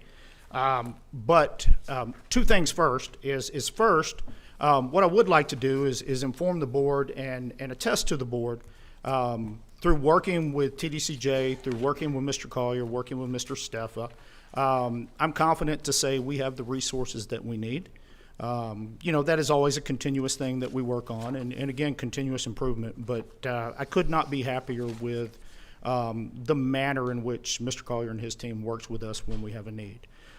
Secondly, is I would like to make sure the board is aware that at no point during the year did anyone in any fashion try to interfere with any of our audits. Those two things are based in the internal auditing standards, and they're the most important part of auditing. Absolutely. I'm sorry, sir. No, absolutely. And I was going to ask you those questions if you didn't tell us that. So I appreciate you doing that. Go forward. Okay, so at this point, like I said, we watched the video yesterday, presented the plan. What I would like to ask at this point is that the board approve that plan with the amended language that I mentioned yesterday regarding the project that will now be a consultation rather than a full scope audit, and also grant me the authority to change the audit plan as necessary, and things may come up during the year, so long as I inform the board of that. Thank you, Mr. Cerrito, for the report from today and also from yesterday, in which we went through the fiscal year 2025 annual audit plan. With that, are there any additional questions or comments from the board? If not, do I have a motion? Yes, Mr. Chairman, I move that the Texas Board of Criminal Justice approve the annual internal audit plan for fiscal year 2025 as amended to reflect the objective for Project 2502, which will be a consultation rather than a full scope audit. I move that the board also authorize the internal audit director to perform audit work outside of the audit plan if the director deems deviations are warranted, documented as required by the Texas Internal Auditing Act, and presented to the board at its next scheduled meeting. Thank you. I have a motion from Vice Chair Faith Johnson, and before I ask for a second, I know it was mentioned during the Audit Committee report, but with respect to the change on 2502 from an audit report to a consultation, could you please just, again, for members of the public, just explain what that's about? Right, absolutely. So that project is actually a project on inmate custody or inmate classification. Mr. Collier and his team right now are doing a substantial amount of work reviewing those processes and those policies. So rather than do a full scope audit, we've actually elected and worked with Mr. Collier to serve in an advisory role. Rather than a full scope audit, we go in and it really is a snapshot. Well, it's not a snapshot, but it really is a kind of a checkup of how you're doing. It wouldn't be appropriate at this time to go in and audit a moving target that may be up for substantial revisions. It's less, an advisory role or consultation is less intense than a full scope audit, but it also frees us just to have some really, really good conversations and provide perspective. Thank you, sir. So I have a motion from Vice Chair Faith Johnson. Do I have a second? Second. I have a motion from Vice Chair Johnson. I have a second from Secretary Burrow. All those in favor say aye. Aye. Any opposed? Motion passes. Lastly, sir, I would just like to publicly thank my Deputy Chief, Renee Russell. She does a great job with everything. And many, many years ago, when I promoted her and introduced her to the board, I introduced her as the person who tells me no. It's the person who tells me, Chris, come on, man. She still does that to this day. Sometimes we butt heads, but I cannot tell you how much I appreciate her support, the professionalism, the knowledge that she brings. And I will tell you that she has no hesitation when appropriate to correct the board chair on his perceptions of things, which again I very much appreciate. I know what you're saying, and I very much appreciate that, because we all need people in our lives, in our professional lives, personal lives, who are willing to step up and do that. So thank you for making that comment. Thank you. Thank you for your presentation. The next item on the agenda is the discussion, consideration, and possible action regarding purchases and contracts over $1 million. Chief Financial Officer, Mr. Ron Steffa, will be presenting today. Members of the board, I don't ordinarily vote unless it is to break a tie. However, my firm has represented entities included in the purchases and contracts over $1 million. Therefore, I will not be taking action today on this item of purchases and contracts over $1 million. Mr. Steffa, you're at the podium. Please proceed. Yes, thank you. Good morning, Chairman Nichols, board members, Mr. Collier. We'll be bringing 4 purchases before you today for your review and approval. They can be found on page 63 or behind tab K of your booklet. The first item is a fiscal year 24 contract for a modular building to be used by the Windham School District Administration at the Wynn Unit. TDCJ has entered into an MOU with Windham. We will be purchasing and installing the building, and then they'll reimburse us the funds. Item 2 is an increase to the fiscal year 24-25 contract for the operation and treatment services for inmates in the Substance Abuse Felony Punishment Facility, Intermediate Sanction Facility, Substance Use Treatment Program, Cognitive Intervention Program, and the DWI program. This increase is due to additional treatment beds and increased transportation costs. Item 3 is the fiscal year 25 renewal of cloud-based analytics technology. And item 4 is a 180-day extension to the contract for electronic monitoring. And this contract will allow for the completion of the RFP process and any vendor transition that may be necessary. And that concludes the presentation. Pause for any comments. Thank you, Mr. Steffa. Are there any questions or comments from the board on this item? If not, do I have a motion? Yes, sir. I move that the Texas Board of Criminal Justice approve purchases and contracts over $1 million as presented by Mr. Steffa. I have a motion from Judge Molly Francis. Do I have a second? Second. I have a motion from Judge Francis. I have a second from Ms. Zeiker. All those in favor say aye. Aye. Any opposed? Motion passes. Thank you, Mr. Steffa, for that. And I understand you've got our next item, which is the discussion, consideration, and possible action regarding the Texas Department of Criminal Justice fiscal year 2025 proposed operating budget and fiscal years 2026-2027 legislative appropriations request. I would like to note, as has been said previously, that over the last month, each board member individually met with TDCJ's finance leaders and reviewed the details of the proposed operating budget and legislative appropriations request. As I've said, I think I said it with respect to Windham when we had our Windham meeting. From my perspective, these budget plans were the result of many months of preparation and meetings with leadership offices within our Texas legislature on the needs of the agency. Mr. Steffa, if you are ready, please proceed on this topic. Thank you. And again, thank you for the time you took to allow us to individually brief you. Yesterday, I presented the fiscal year 2025 operating budget and the fiscal year 26-27 legislative appropriations request for your review. And this morning, I bring them for your consideration and approval. I would also like to thank Jennifer Gonzalez, our Deputy Chief Financial Officer, Rebecca Waltz, our Budget Director, and Ashley Adkins, our Deputy Budget Director, and the whole budget staff for all of the work that they've put in.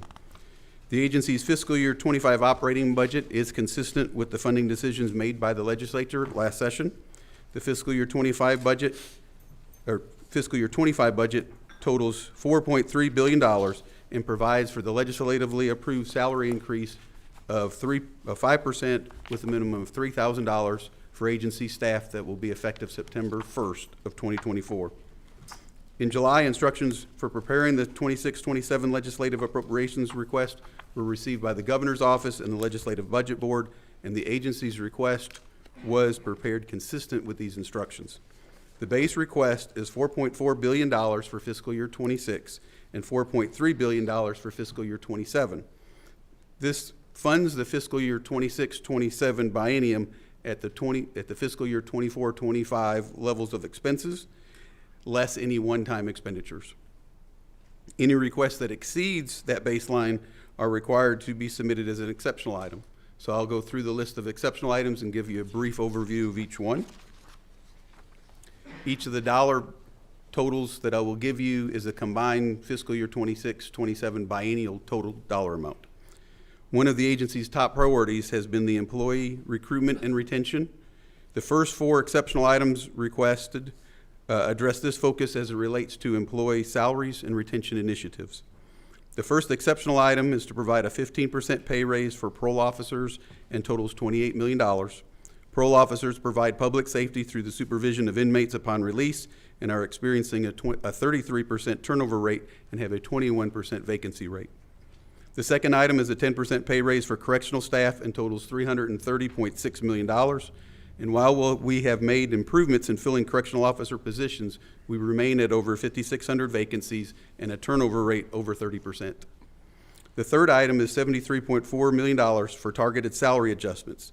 This item would exclude the parole and correctional officers and focus on other agencies' positions that perform critical support functions, maintaining the agency's essential operations. A salary comparison shows that on average, the agency is 18% below the statewide median salary for similar positions in other state agencies. This funding would provide the flexibility to target salary adjustments for positions that are hard to fill or have high turnover rates. The fourth item is staff retention initiatives. This would provide funding for a learning management system, a wellness application, and additional employee support services to provide mental health and wellness support and education for employees. It also would provide training program enhancements and new uniforms for correctional officers. Taken together, these items total $37.5 million and are aimed at supporting agency employees and reducing turnover. Item 5 is $117.6 million to address the pressing needs of the community supervision and corrections departments. While not state employees, this request would provide the funding for a 10% salary increase. This amount also extends the funding for misdemeanors from 6 months to 12 months. It would maintain residential and non-residential treatment services and fund pretrial supervision. And I don't mean to interrupt you, but these are the types of initiatives that Judge Trejo talked about earlier. Yes, sir. Okay. They are. Item 6 is for the Texas Correctional Office on offenders with medical or mental impairment contracts with local mental health authorities. It would provide $12 million in funding to meet existing service delivery needs and add an additional 180 dual diagnosis residential facility beds with post-release community-based supervision and services. Item 7 relates to several long-term contracts with private vendors for treatment services and the operation of secure facilities. The $65.8 million is required to continue the services at increased per diem rates provided through these contracts. Item 8 is $39.1 million to address increases in the day-to-day cost of providing preventative and corrective maintenance needs of the facilities. The agency continues to experience increasing costs and additional maintenance requirements. Item 9 is funding for major repair and restoration of facilities. This amount of $214.8 million represents only a portion of the major projects that have been identified in the agency's capital expenditure plan. Projects include roofing, security, fencing, wastewater projects. $118 million of the $214.8 total would add additional air conditioning to approximately 11,400 beds. Item 10 is $54.4 million for the before we go on, just to take another break, so we had a little bit of discussion of this at the Business and Financial Operations Committee meeting yesterday, but can we, I think I asked the question, make sure that we make sure it's clear with this addition, we have funding in our current base budget, and we also have funding that's been given by the legislature in prior sessions. So if we look forward not only to the implementation of the funding that the legislature's already dedicated to air conditioning more housing areas within the system, but also with respect to this particular legislative request and some adjustments that are being made to housing areas based on the statutory process Mr. Collier, I'll turn it over to you. Can you kind of give us an update on if these initiatives are funded by the legislature, kind of where we'll be in terms of the percentage of beds that are, in the vernacular TDCJ, converted or made into cool beds? Yes, sir. Thank you. What I want to do, kind of give you just a baseline of where we are right now. So based on the funding that we've received so far, we got $85 million in dedicated funding for air conditioning last session. That was targeted, and we identified about 11,000 beds that we could do. However, I will give Mr. Hudson kudos and his team. They've been able to figure out how to make that into 14,000 beds. So when they are done with those projects, which will be later this biennium, we will have 46,000 air-conditioned beds. With the funding that we have, we'll have 46 with the current projects. With the addition of the 85, that's going to put us at roughly 60,000 beds. So by the end of roughly 25 or end of 26, we will have 60,000 air-conditioned beds in the system.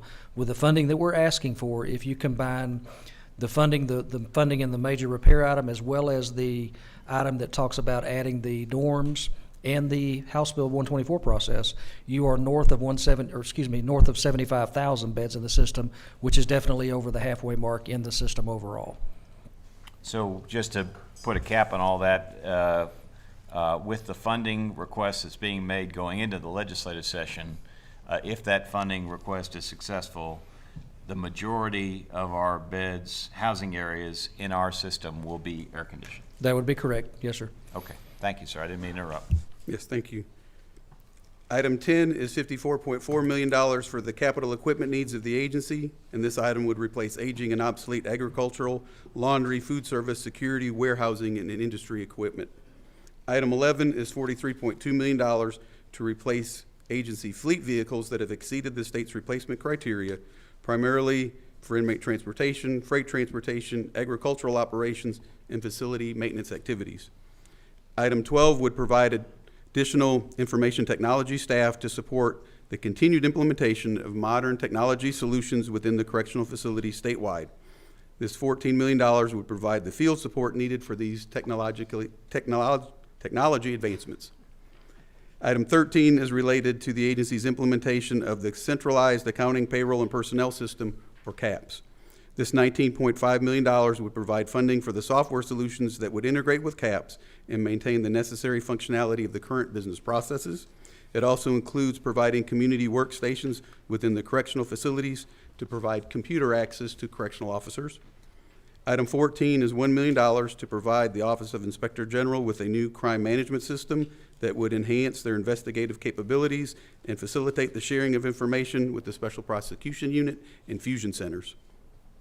Item 15 is video surveillance equipment replacement, and while the maximum security facilities have comprehensive video surveillance systems, the remaining units utilize smaller, outdated systems, and this $29.1 million would replace these analog cameras and cables with digital video systems. Item 16 is for telephone system upgrades. Most of the telephone systems in the agency are well past end of life and are no longer supported by the vendor. This $22 million would replace half of the 178 legacy telephone systems with current technology. Item 17 would continue the agency's effort to bring broadband connectivity to the correctional facilities. We are finalizing projects that would bring broadband services to the facilities. This $29.3 million would allow the agency to replace the legacy copper cables with fiber that would bring the high-speed internet across the units to the buildings where it is needed. Last session, the legislature provided funding to deploy body cameras to correctional staff at the 23 maximum security facilities. Item 18 would provide $85.4 million to expand the use of body cameras to the rest of the system. Electronic control devices, also known as tasers, are intended to de-escalate potentially violent situations. Item 19 would provide $7.8 million to deploy these devices to sergeants on correctional facilities statewide and would be used in conjunction with the body cameras. Item 20 is $6.6 million to construct a bachelor officer quarter at the Clements Unit in Amarillo. This dormitory would house 80 employees in a double occupancy suite arrangement. Currently, the Clements Unit has only 43% of its correctional officer positions filled, and this item would provide an additional resource to attract and retain correctional officers. Item 21 is $190 million for the reopening of idle beds and additional capacity at existing facilities. Consistent with the population projections from the Legislative Budget Board, the inmate population continues to increase, and this increase has necessitated the reopening of Garza East, Bartlett, and the Gurney unit during the current biennium. This request would provide the funding to operate these units and the additional capacity in the fiscal year 2026 and 2027 biennium, and the additional capacity that was mentioned earlier at the Stiles unit in Allred would provide an additional 984 cool beds. Item 22 is $240 million to construct 12 expansion dorms capable of housing 4,800 inmates, which would also accommodate the population projections. These dorms would be added to 9 existing facilities where there is a strong labor pool. And as mentioned previously, these also beds would come with air conditioning, would add to the agency's total. Item 23 is $404.5 million for correctional managed health care. Of this amount, 104.7 would maintain current service levels, 9.8 would replace aging capital and pharmacy equipment, 9.7 would create a division for employee retention and workforce development within the University of Texas Medical Branch, 11.3 would provide a 5% market adjustment for Texas Tech University Health Science Center employees, 9.8 would provide for additional dental, pharmacy, and mental health staff, and $259.2 million would address critical repair and restoration needs at Hospital Galveston. The biennial total of all exceptional items requested is $2,065.6 million and reflects the needs and the priorities of the agency. Thank you for your consideration. That ends my presentation, and I'll pause for any questions. Thank you, Mr. Steffen. That exceptional item list, that totals for the biennium, is that correct? It's a biennial total, yes, sir. We very much appreciate all of the information that we've received, both in individual briefings, in our Business and Finance Operations Committee meeting yesterday. And with that, are there any other questions from the board on any of these items? I just have one clarification, because as we're adding AC to so many of our units, I'm guessing that our utilities are increasing drastically. And so I'd just like to know, and I asked this already, but just for clarification, where is that accounted for in these numbers? Yes, it's in the increased maintenance request. Awesome. That would handle the increased both preventative and corrective needs for maintenance, as well as the increased utilities. Great, thank you. Good question. Any other questions from any members of the board? Surveying, yes, sir. Yes, one quick question. Should this be approved by the legislature? This just occurred to me. I'm curious, is it possible within those 2 years to get the 12 expansion dorms actually built? The construction estimated time frame is just beyond the 2 years at 27 months. So it'll be, we'll do our best to get it in, but it'll be probably just over the biennium. Thank you. Pastor Sprinkle, if it helps clarify, we are working on a design now so that we can be ahead of that issue, so we don't have to start off from scratch. And Mr. Collier, you might just give a couple of words about what an expansion dorm is and how it is that you can actually be in the design phase even before the funding may be available. So currently within the Texas Department of Criminal Justice, many of our facilities have what we refer to them as expansion dormitories.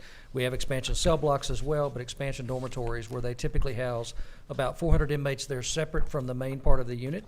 You may see them as you go to a unit, you'll see them on the side of a unit, but within the perimeter fence, and they house about 400 inmates that are dormitory eligible inmates. Those facilities are relatively standalone. They don't require you to redo the infrastructure of the main unit. So as we looked at all the challenges we have with staffing and beds, we have lots of empty beds, but they're typically in areas that we can't staff. So one solution that would give the legislature and the state some options as capacity grows would be to construct these at a relatively low cost. They're about $20 million each. And that puts 400 air-conditioned beds at a location such as Sanchez, which would be one of those locations where you take a unit where we're 100% staffed or even better, and you can add those beds to that facility knowing that you'll be able to staff it for the long haul and staffing won't be a challenge. And that gives the agency, one, capacity to grow as the system does grow, as the numbers have been showing.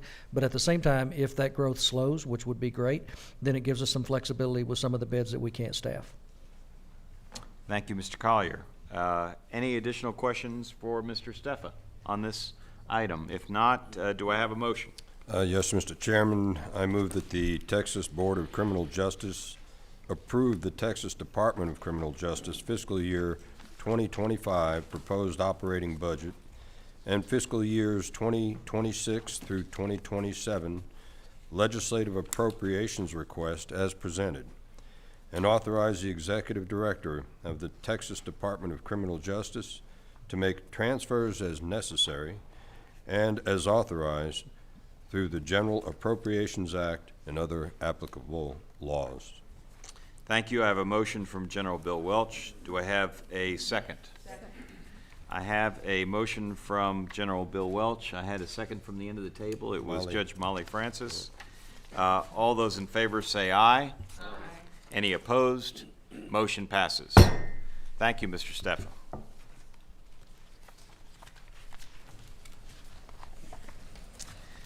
Our next agenda item is a discussion, consideration, and possible action regarding the part of the Texas Department of Criminal Justice budget that deals with salary. Under the General Appropriations Act, the legislature specifically authorizes a salary for the TDCJ Executive Director, and our board reports back to the legislature with respect to its view on the setting of that salary and our decisions following legislative action on the salary associated with that position. As a board, as you all know, we take up and have taken up personnel and employment matters many times in executive session and in open session, as we were required to do and authorized to do under Texas law. As a board, we consistently monitor the performance of all direct reports to this board, including Mr. Collier as the executive director. Based on the information provided to us as a board, both in public session and executive session, and consistent with the requirements for the Texas legislature for setting the executive director's salary, the board now takes up for consideration establishing the executive director's salary at the amount provided for in fiscal year 2025 in the General Appropriations Act as passed by the 88th Texas legislature. The action to be taken by the board today is to authorize me, as the presiding officer of the board, to transmit the following letter, and I'm going to read that letter now for the record. This goes to the Honorable Glenn Hagar, the Comptroller of Public Accounts for the state of Texas. Dear Comptroller Hagar, the governing board of the Texas Department of Criminal Justice met today in a public meeting. Among the items discussed pursuant to Section 3.04D, Article 9 of the General Appropriations Act was the fiscal year 2025 salary for TDCJ Executive Director Brian Collier in a manner consistent with the salary level established by the legislature. The board approved this salary increase for the TDCJ Executive Director as both warranted and justifiable. In making this decision, the board has considered Mr. Collier's outstanding performance and his ongoing responsibilities in administering one of the largest state agencies in Texas, which, as you know, includes over 31,000 employees. The new annual salary, as unanimously approved by the board, will be $299,813. If you have any questions or need further information, please feel free to contact me at your convenience. And so the action item, that's the action item for today. Are there any questions or comments from the board before we take action on this particular item? I see Judge Johnson. Yes, Mr. Chairman, I just want to warn the members of the board that I would like to be the one to make the second on this so that no one else would jump in before me. And may I ask, hazard a guess as to why you would like to be the second? Because I support this motion wholeheartedly, okay? Any other comments before we And we don't want to embarrass Mr. Collier, so I know that people are withholding some of their comments, but I think I speak for everybody in knowing that we very much value the long-standing service of our Executive Director, Brian Collier. Again, to use the phrase that you hear me use often, it's not about leadership, it's about servant leadership. And so we very much appreciate the fact that Mr. Collier has, in his time as Executive Director, has moved the department forward in so many ways and has helped to foster. It's not all about Mr. Collier, that's why it's servant leadership. But one of the remarkable things about Mr. Collier is the fact that he understands that it is about a team. It's about a team of people. It's about building a team. It's about building a sustainable team. It's not about us. It's about the future, and it's about making sure that we are doing everything we can to make sure that we've got a truly professional, energetic, talented team of leaders in this agency from every walk of life, every aspect, every part of our great state. And so so I am embarrassing you now, but I just want to make sure that's clear on the record, that that's part of the basis on which we are prepared to take this vote. And I'll give you a little rebuttal time if you want. All I would say, Chairman, is thank you for the support of this board. Thank each and every one of you for your support. I greatly appreciate it. And I thank our team, because it's really nothing about me. I just have the opportunity to occupy this chair right now. But truly, it's the team that we have in TDCJ, and it's the men and women of the agency that pull this agency through so many tough times and so many good times that make it very much worthwhile to be here. So thank you. All right, so with that, do I have a motion? Yes, Mr. Chairman. I move that the Texas Board of Criminal Justice approve the salary of the Executive Director of the Texas Department of Criminal Justice as set forth and funded in the General Appropriations Act of the 88th Legislature with an effective date of September 1st, 2024. I have a motion from Secretary Dr. Rodney Burrow. Do I have a second? Yes, Mr. Chair, I second that motion. A motion has been made. It has been seconded in no uncertain terms by our Vice Chair Johnson. All those in favor say aye. Aye. Any opposed? Motion passes.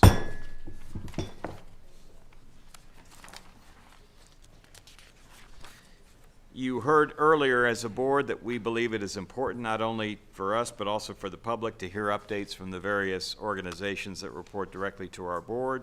We will next take up additional updates from each of those direct report organizations. Next up, on behalf of the Office of Inspector General, Inspector General Mr. Chris Love will be presenting today. And so, Mr. Love, if you would join us at the podium, and when you're ready, please begin. Good morning, Mr. Chairman, Vice Chairman, members, Mr. Collier. Let me begin by saying my name is Chris Love. It is an absolute honor to serve as the Inspector General for the Texas Board of Criminal Justice and to serve our TDCJ community. The Texas Board of Criminal Justice Office of the Inspector General was created to serve as the primary law enforcement and investigative entity for the Texas Department of Criminal Justice. The OIG is an independent state police agency that reports to the TBCJ. OIG investigators are certified Texas state peace officers as authorized by the Texas Code of Criminal Procedure and licensed by the Texas Commission on Law Enforcement. Again, I want to thank you for allowing me to share some new developments and programs within our OIG. The OIG implemented a strike force team, which will work with our criminal investigative operations investigators assigned to the units and also our special operations investigators to combat the introduction of illegal contraband into our prison units throughout the state. The team comprises a captain, a lieutenant, 8 criminal investigators, 3 digital forensics investigators, 3 full-time crime analysts. The strike force works and collaborates directly with the TDCJ Fusion Center and reports to OIG Criminal Investigative Operations Deputy Director Felicia Taylor, who is here today, by the way. The team's responsibility is to initiate criminal investigations, to assist criminal investigative operations. Those investigators are assigned to the units in potentially complex and lengthy criminal network investigations and provide resources as these cases encompass various locations and suspects throughout the state. The Strike Force team's mission is to detect, deter, disrupt, and dismantle criminal networks. As illegal drugs flow into Texas through the southern border, TDCJ and OIG must find innovative methods to stop their introduction into our prison units. In 2022, TDCJ opened the Fusion Center, and as tips and information funneled through the center, OIG began disseminating this information to the appropriate regions throughout the state. The need for a more centralized team developed as criminal network intelligence grew. OIG is streamlining shared intelligence with the Fusion Center. The objective is to expedite time-sensitive intelligence and coordinate with the appropriate Strike Force team members. With all staff working together at the Fusion Center, TDCJ and OIG, staff can quickly disseminate criminal investigative intelligence to OIG and TDCJ field offices and units throughout the state. In cooperation with TDCJ personnel, Strike Force investigators can and will provide expedited responses when intelligence regarding corrupt staff and contraband locations is received. In addition to collaboration with TDCJ unit leadership and staff, Strike Force team members will work with state and local law enforcement to increase internal and external resources for attacking criminal networks and enforcing contraband interdiction throughout the state. This team was established in June and is responsible for the arrest of 21 suspects since June who have been charged with 43 offenses. The team has also initiated and developed numerous leads, tips, and informants that are pivotal in preventing contraband from being introduced into TDCJ facilities. The Strike Force team is dedicated to its mission and will continue to develop new methods and strategies in conjunction with the Fusion Center to prevent the introduction of contraband.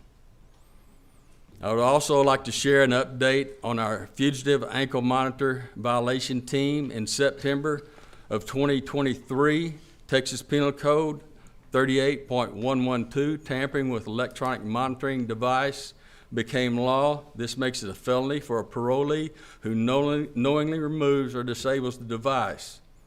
In conjunction with this law, OIG was tasked with developing a team that focused on apprehending TDCJ parolees who violated this law,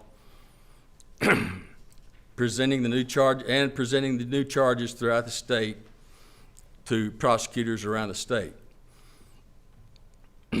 OIG Special Operations staff quickly developed procedures and launched this program throughout Texas. As of August 15, 2024, OIG has received 374 ankle monitor violation notifications from TDCJ Parole. Of these, 253 were confirmed to have met the elements of the offense. 304 suspects have been arrested, and 54 of these suspects have been sentenced. The Strike Force team, the Fugitive Ankle Monitor Violation team, and all OIG staff are committed to serving our TDCJ community and cooperating with TDCJ staff and leadership to ensure the success of these programs.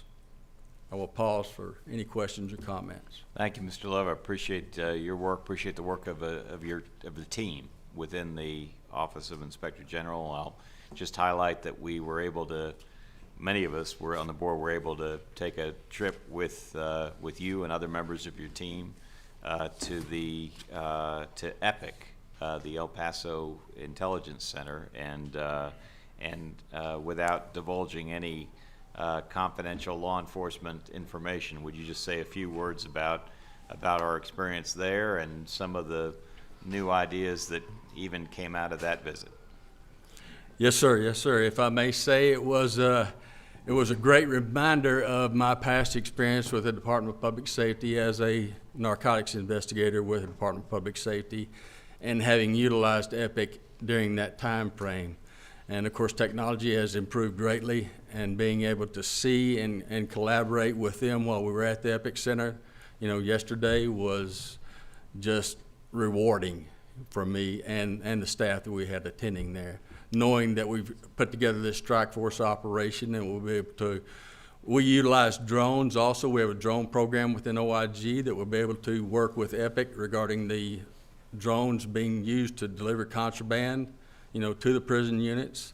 And I'm extremely pleased to have had that opportunity to visit with the. And just so the members of the public are familiar with all these acronyms, the EPIC, the El Paso Intelligence Center, Yes, sir. is a federally funded intelligence, which somewhat akin to what you described earlier as a fusion center, which gathers intelligence on law enforcement operations and can provides basically a call-in center, among other things, where a law enforcement agency from a state or local or federal law enforcement agency can call in and actually get real-time information if they have somebody pulled over on the highway, or if they're in they can actually get real-time information on the individual, the vehicle that individual is driving, and actually serves what's been long overdue as you said, information sharing between federal authorities and state and local authorities to be able to do that. And they also have a extremely impressive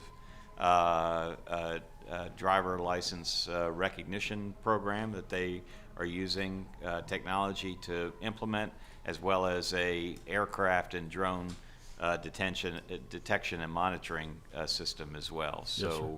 And I really appreciate, just from my perspective, the fact that we were there already thinking about ways that we can actually both give and receive with respect to EPIC. We can get additional information from EPIC to help in the OIG operations, but we can also help EPIC by reporting some of the activity that you all are conducting so that their databases are made even stronger. So very much appreciate that. Any other questions or comments from the board? Yes. Yeah, I'll just say I'd like to make sure and commend your employees and your staff for all the hard work they do. I know they are dedicated and they have put in a lot of time and energy to the strike force and to the other endeavors of OIG that keep TDCJ so safe. But if you would please convey to your staff how appreciative the board is of all they do. Yes, ma'am. Thank you, Judge Francis. Ms. Zeiker? Well, I can't let you talk about receiving tips without asking about Crime Stoppers. So as far as the strike force goes, can you receive intelligence, or are you already receiving intelligence via Crime Stoppers tip line that you utilize? Yes, ma'am. Yes, ma'am. I don't have the numbers in front of me to report on how many tips we have received, but absolutely. I, of course, find value in that because it remains anonymous. It's what I do every single day. So I think it's really important for people to have that opportunity and to know that they can report information about potential contraband on our units completely anonymously. Yes, ma'am. Thank you. Thank you, Ms. Zeiker. Any other comments or questions? If not, thank you very much, Mr. Love, for your presentation. All right, continuing with the updates from our board's direct reports, the next item on the agenda is a report from the Office of the Independent Ombudsman. And Independent Ombudsman Director, Mr. Brian Patrick, is approaching the podium. So when you're ready, Mr. Patrick, please proceed. Thank you, Chairman, Vice Chair, board members, Mr. Collier. For the reporting period for the Ombudsman's office is May 16th of this year through July 15th. And as you can tell from the slide, we had 804 inquiries that came in that received some level of investigation. 762 were from a member of the public or from an inmate, and there were 42 that were sent to us from an elected official. Our three most common complaint categories that we received, number one was life and safety. These are generally the complaint that somebody's life or safety is in imminent jeopardy or imminent harm, and we take action upon that. Two is the excessive and extreme temperature conditions within the TDCJ. And third is the facility-related issues. It could be a maintenance issue. It could be about a foundational issue. It's something that has to do with typically with the physical structure of the unit that we go in and we look into. One of the things I'd also like to point out for the board is, as a good example, if we get a complaint at a unit about a facility issue and we look at it, we're also making sure while we're there during the summer months that we do these respite checks as well as part of these excessive and extreme temperature conditions. So while we may be looking into a leak in the wall that occurs when there's rain because, there's a crack that needs to be fixed, we also go check the coolers to make sure that they're full of ice water. We interview the inmate population and the staff to make sure that they are going to the air-conditioned areas and that the other requirements that are in the administrative directive are being followed.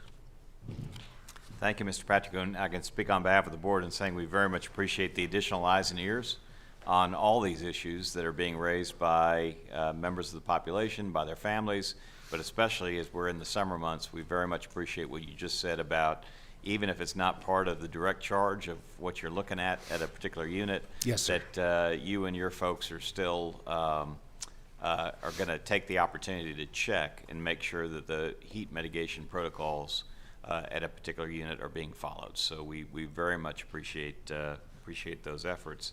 So I'll ask you kind of the same questions that that Mr. Cerrito answered for me before I even asked the question, which is understanding, of course, that you came on the job.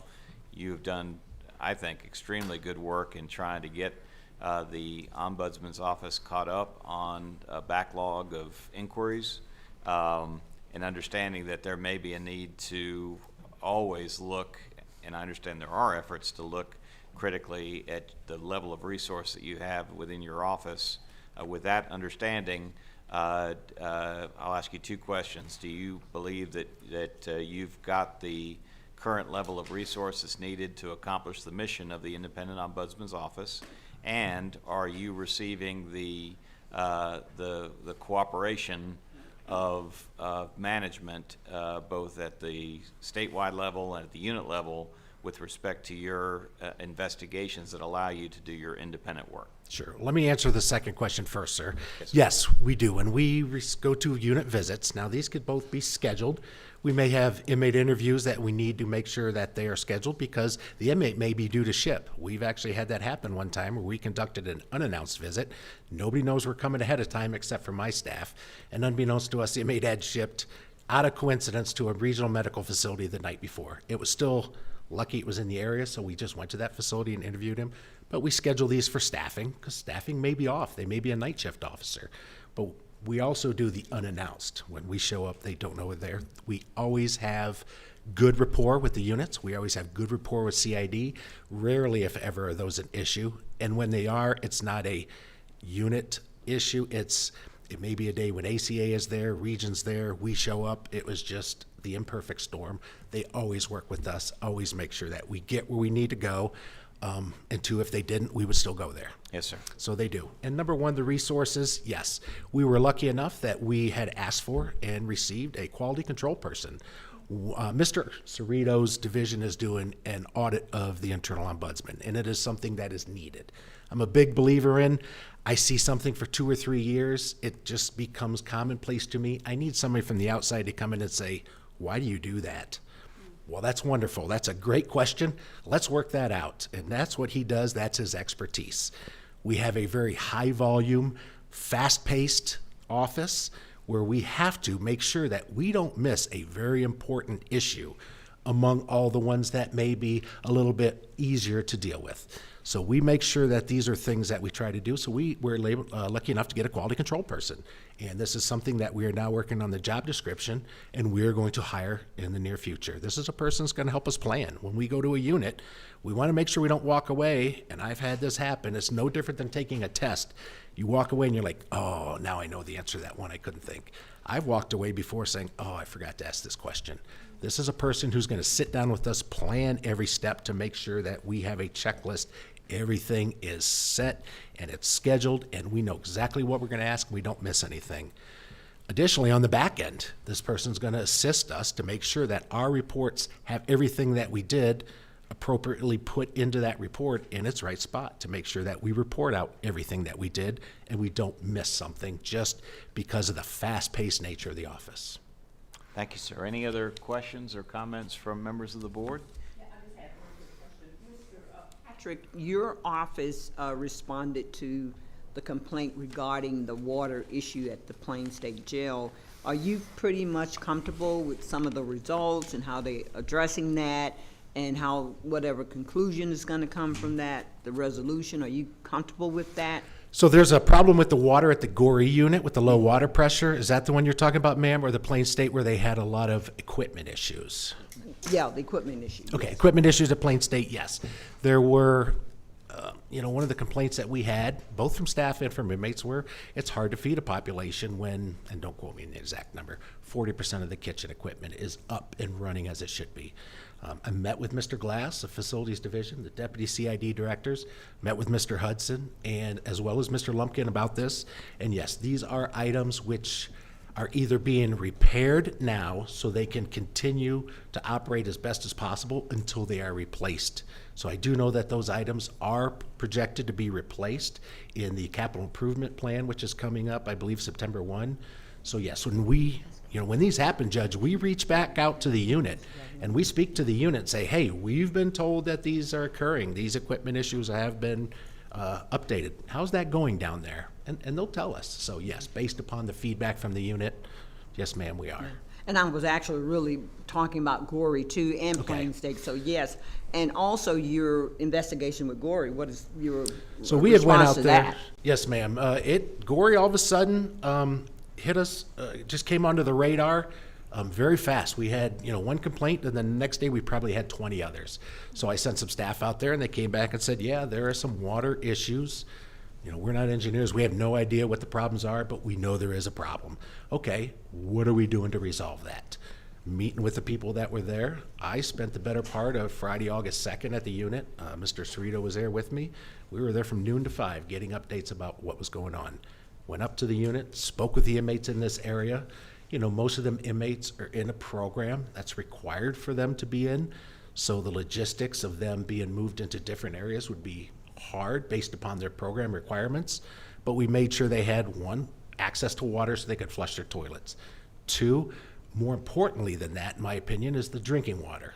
They were having the coolers of water, but if you have 40 inmates in a day room, and these coolers are what you see at a T-ball game, a yellow igloo cooler, it's being drained pretty fast. So I met with, I actually spoke with CID, and Mr. Martinez, sitting here in the front row, was nice enough to order 10,000 bottles of water. We want to make sure that they have access to drinking water in this kind of heat. That's most important to us. So yes, CID did provide 10,000 bottles, I believe, of water to make sure that that number one goal for us, to make sure that they're properly hydrated in this heat, is taken care of. Thank you. Yes, ma'am. Thank you. Any other questions or comments for Mr. Patrick? If not, thank you so Thank you, much for sir. your work. Thank you, sir.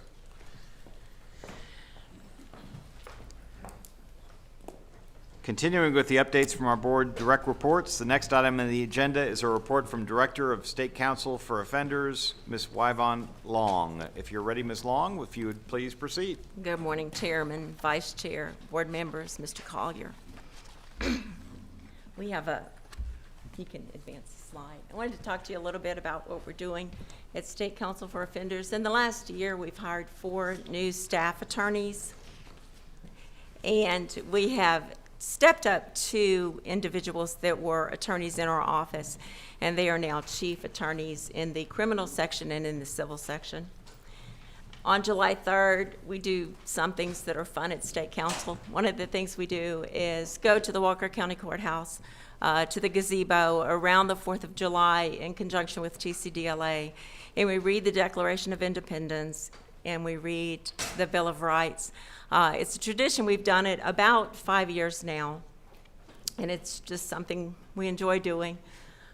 We celebrated Gideon's Day in our office, and we celebrated Administrative Professionals Day as well. Judge Francis asked, SCFO is working currently with the Armed Division to have access to video visits. And so they've done this at a lot of units for the court system. And so if you're going to court, a lot of times you can have court in the unit and they just appear via video. The problem that we had with that is when we meet with our clients, we need attorney-client privilege. So we reached out to Mr. Dunbar and his people, and they're working on that. I think there are 10 to 12 units now where we can have those visits so we can review evidence, we can talk about trial strategy. The attorney doesn't have to travel to that unit. That could be anywhere in the state of Texas. So it's helpful for travel, saves the money that way, but also these attorneys that are traveling to Potter County to meet with one client. It saves burnout on those attorneys. So very helpful. Judge Francis was instrumental in getting started with that, so we appreciate that. And sometimes while I'm on these discovery meetings, have to just look at video, hour after hour after hour of sitting. So you've got a lawyer who's sitting there, kind of just hand-holding while the individual watches videos or talks to a psychiatrist or gets ready for their civil commitment. But that's a great deal. I'm glad y'all are working that out. Absolutely, thank you. We changed our badges to a white background. We were able to do that in conjunction with HR, with TDCJ HR, to signify that we report directly to the board. We do not have red badges. That was something that gave some of our clients a little pause when we'd show up with our IDs. We're able to get that done. The other thing is, when we moved into the mall recently, the doors were solid, and so we had some young ladies that were a little concerned about opening that door when somebody knocked. We have a video doorbell, and that is monitored, so they can actually see who's wanting to come in and let them in if they don't have a badge to get in. I wanted to show you a little bit about our organization. If you see something in red, it is a position that is currently vacant, and so you can see that we are down. The law clerk positions is something that have not been filled. We're hoping to perhaps fill 2 this fall. It's not easy to fill those. They're seasonal. But it would help us introduce ourselves to some law clerks, hopefully, with the intention they would come back and perhaps work for us. If you look at legal services, we're down 3 attorneys. And those attorneys don't travel. Those attorneys are in the office answering letters, mail, things like that. And so it's not as taxing on those attorneys. If you look at civil, we're down 3 staff attorneys and 1 supervising attorney. So those attorneys travel around the state, and they do trials around the state. So it can be very taxing. We have had times when we've had back-to-back trials for 3 weeks, and for 3 weeks we've had every civil attorney in trial somewhere. Those trials always have first chair, second chair, and so they're very busy, but we want to make sure that we represent our client properly and effectively. If you look at the criminal section, we're down a supervising attorney, we're down 2 staff attorneys. It's not as likely we would go to trial in criminal, but what we have are copious dockets across the state with a lot of individuals that are on that docket. And so those attorneys travel for a day or 2. Civil attorneys travel for 2 or 3 days, depending on the case. The investigation section is fully staffed. We're very fortunate to have in-house investigators that investigate our cases for us. And if you see the appellate, the first group, the appellate section is also fully staffed. Go ahead. And so this is a document that the board members see 4 times a year. It's our stats.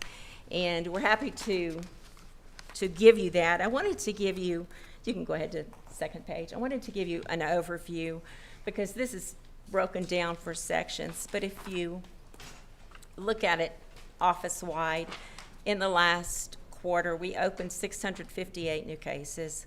We closed 395 cases. We had 1,475 active cases during the last quarter. We conducted 355 interviews, and we managed correspondence in excess of 5,000 pieces of correspondence. And so that's inmates and individuals writing to us, and that's us responding to them. It's not always a 1-to-1 ratio, but it's a lot of paper, and it's a lot of information that's being exchanged. This is our administrative services. If you look at the lady all the way to the right, her name is Angela Jeter. She has been with TDCJ for 35 plus years on a unit, retired, came back and came to work for us. And her institutional knowledge is just so beneficial and so helpful for us. We appreciate her. This is the appellate section. If you look at the picture On the left, Mr. Ken Nash in the white shirt has been with State Council for 22 years. He loves what he does, and he's a bit of a character, but we really appreciate having him. This is Civil Defense Section. The gentleman all the way to the right is been with us about 1 year, Mr. Skylar Cottrell, and Judge Francis was also very interested. Mr. Cottrell, when a little hiccup meant that he was not able to get a raise when everybody else got that raise. And so it took a minute. We had to work with Mr. Steffa's people. They were very helpful. But he was made whole, and we appreciate that, and appreciate Judge Francis for that. This is the criminal section. If you see the lady in the suit with the white shirt, her name is Laura Luxton. She is a retired teacher of children with special needs. And we have very challenging clients sometimes, and she will go to them and they'll say, I hate you, you can't help me, leave me alone. And she'll say, man, just let me work with them. I think I can get them. And so she is an attorney who has the knack for building a rapport. We get letters and letters about Miss Luxton, how she helped me and how much they love her. But she really has this tenacious spirit, and we love her. This is our investigation section. I told you, in-house investigators. The gentleman in the middle, Mr. Bashaw, is the head of our investigators, and he did 29 years with the Houston Police Department. He has some other experience as well, but that's his claim to fame. The gentleman with the beard and bald-headed is a good old Texas boy. He was a CO for some time, and he can talk to anybody, and so he's the guy we send to talk to some of our inmate clients that are not real happy about talking sometimes. The gentleman in the white shirt, 20 years military police. And so we're very fortunate to have these individuals in our office that can do our investigations, get information that can help our clients. Legal services does a little bit of everything. We do immigration, extradition. They answer letters. So inmates have questions about anything legal, whether we do it or not, they can write to us. We're going to answer their question. And if we don't do that kind of work, we're going to give them some direction. This is who you can talk to. This is where you can go. And it's very valuable. Inmates appreciate having that available to them. If you see the young lady in the red shirt and the young lady in the black and white striped blazer, they are both retiring this year, one with 30 years with State Council and one with 23 years with TDCJ State Council. So they've already told me they want to take a little time off and they want to come back. We're excited about that and excited about what Legal Services does. This, can you click on that and see if it'll make it a little bit bigger? I apologize. It's not, the quality is not good, but I wanted to show this is where State Council has practiced. So if there is a blue dot, we've had a civil trial in that county. If there is a red dot, we've had a criminal case in that county. And if it's purple, we've been there in both counties. And if you look at the state, we've been to Hartley, up in the Panhandle in Sherman. We've been to Jefferson. We've been to Bowie County. We've been to El Paso.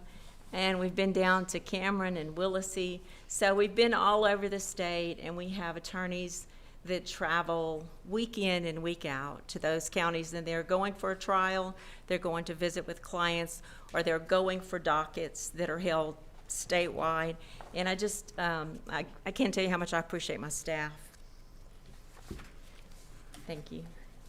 I think a good judge of how well people are doing, especially attorneys, is what judges think about us. How well lawyers are doing, what judges think about us.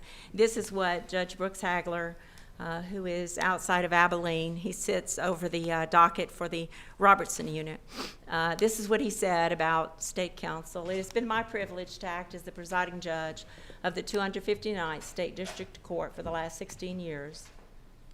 The court has a general jurisdiction which allows me to witness a myriad of attorneys' practice. There is no group of counselors that bring to life the heartbeat of constitutional protections more than those at State Council for Offenders. There are few amongst us willing to stand in the gap and fight for the protection of incarcerated citizens, yet State Council engages this battle daily. State Council lawyers are always prepared, professional, and diligent, and it's refreshing to watch them work. The second one is just a shorter statement from Judge Stover. He's in Tyler County, and he just said their touchstone is their work, and it's always the best interest of their clients. That's what I like to think that our office does, ensures that our clients' constitutional rights are protected. I'll stand for any questions. Thank you, Ms. Long, and just let me express on behalf of the board our appreciation for you and also the women and men of your organization that are helping to protect the rights, as these judges have recognized, protect the rights of those who are incarcerated and who face additional charges or the proceedings that involve commitment. And so and also just serving as general legal advisors and serving in that role in terms of the legal services that you described, answering correspondence, and helping clients understand their situations. And I also want to take the opportunity to commend Judge Francis. You mentioned her several times, but it's important for the public to know that Judge Francis is the head of the board's legal committee. And in that role, she works not only with the Office of General Counsel for TDCJ, but also with your office. Yes. And and has shown leadership in the terms of helping to support you and your staff, but also an initiative that is near and dear to my heart and the heart of others, which is to try to do what you're talking about, which is to expand through this expansion of broadband that Mr. Steffa mentioned, Yes. Making sure that in each of our units we have in essence, a Zoom room that can be used for court appearances, which is something that's very near and dear to my heart. Judge Francis has shown leadership in that. Judge Francis is actually an ambassador for the department in terms of talking to judges across the state. I don't know if she's talked to Judge Trejo or others local in El Paso County. If not, we'll probably will, about expanding the use of virtual court appearances for courts, which helps to reduce the incidence of our having to do transports Absolutely. across the state, which require, under the rules that we need to have, requires 3 correctional officers to assist in those transports, which obviously doesn't help when we are facing the staffing shortages that we face. We found, I think Judge Francis, I'm speaking for you in finding that there are courts and court systems around the state who are receptive to that. I know Dallas County has shown leadership on that. But also, to your point, the use of those Zoom rooms for confidential attorney-client communications, Yes. so that your staff doesn't need to travel. And I would say, I know you mentioned the burnout factor, which is extremely important, but it's also just a resource factor. I mean, the time spent on the road to go visit with an individual client somewhere across the state, Yes. that time could be spent fulfilling the mission that you all have of representing other clients. So I just wanted to make that comment, and thank you, Judge Francis, for your ongoing leadership on this as well. Real quickly, I talked to Marvin Dunbar up in Nashville, and he told me that they're getting, our law libraries are getting just a little bit under 200 new laptops. Of course, sometimes they have to replace the laptops that unhappy inmates might take out their frustration on, but that doesn't happen too often. But we're keeping up with trying to keep up and move forward with the technology. Really good presentation, and I really like seeing the staff, photos of the staff. Thank you. And we'll just loop back to the legislative request too. There is an item on the exceptional item request to continue the expansion and improvement of broadband access into our units, because of course you can't make these virtual court. I know that Judge Trejo would look at me and say, you know, it's fine if you want to do virtual court appearances, but you need to have a good sustained internet connection so that if I'm as a judge, I got somebody on the video, they're not dropping off or interfering with court operations. So just looping back to that, but I appreciate your presentation. Any other comments or questions on this portion? Thank you so much for your presentation.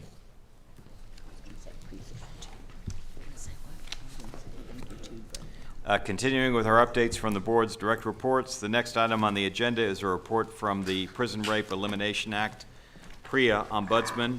PREA Ombudsman, Ms. Cassandra McGilbra will be presenting today. You are already at the podium, so Ms. McGilbra, when you're ready, please proceed. Good morning, Chairman, Vice Chairman, board members, and Mr. Collier.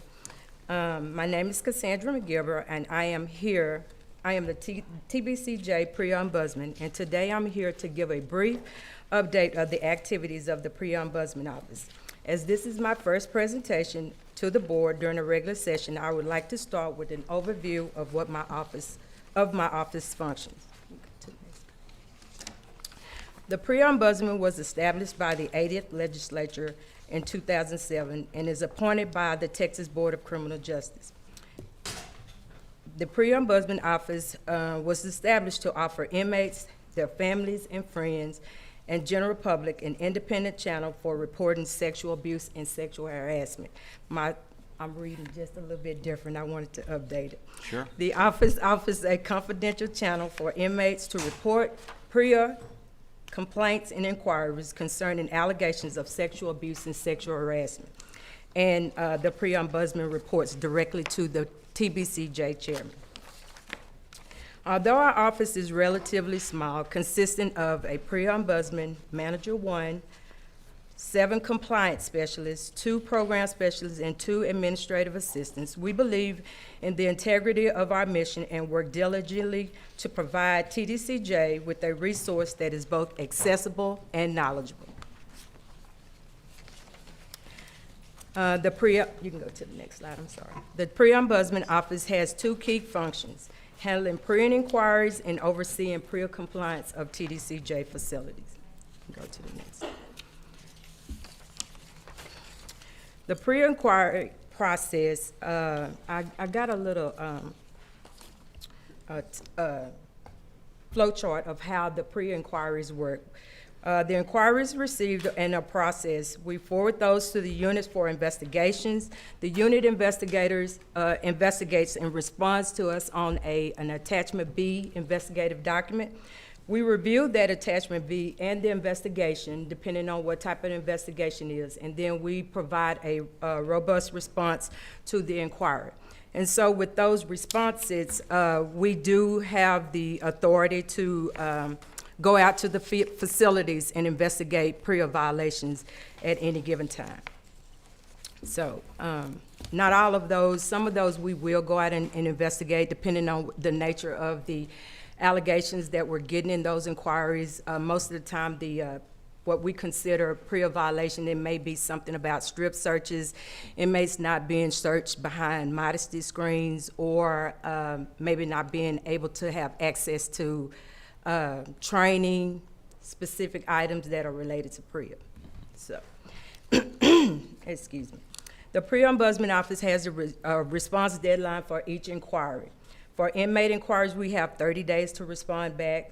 General public, we have 10 days to respond back. And legislative, we have 5. And so during the last quarter, my office, we responded to 519 PREA inquiries. Those included 230 inquiries from the general public, 288 inquiries from inmates, and 1 legislative inquiry. For the PREA compliance section, again, we monitor TDCJ oversight facilities for PREA compliance to ensure that we are meeting those federally mandated requirements. The 7 PREA Ombudsman compliance specialists that we have assisted with 11 audits at CID and PFCMOD facilities from April 2024 to August 2024. The staff are projected to assist with 46 PREA audits at CID, PFCMOD, and CJAD facilities during the next FY25 year. The audits include 26 CID facilities, 3 PFCMOD correctional facilities, 3 PFCMOD RRCs, TTCs facilities, and 14 CJAD facilities. And so currently we monitor and inspect facilities, 98 secure facilities, 2 ISF. For RRCs, we monitor 8 facilities, TTCs, we monitor 16, and 25 CJAD facilities.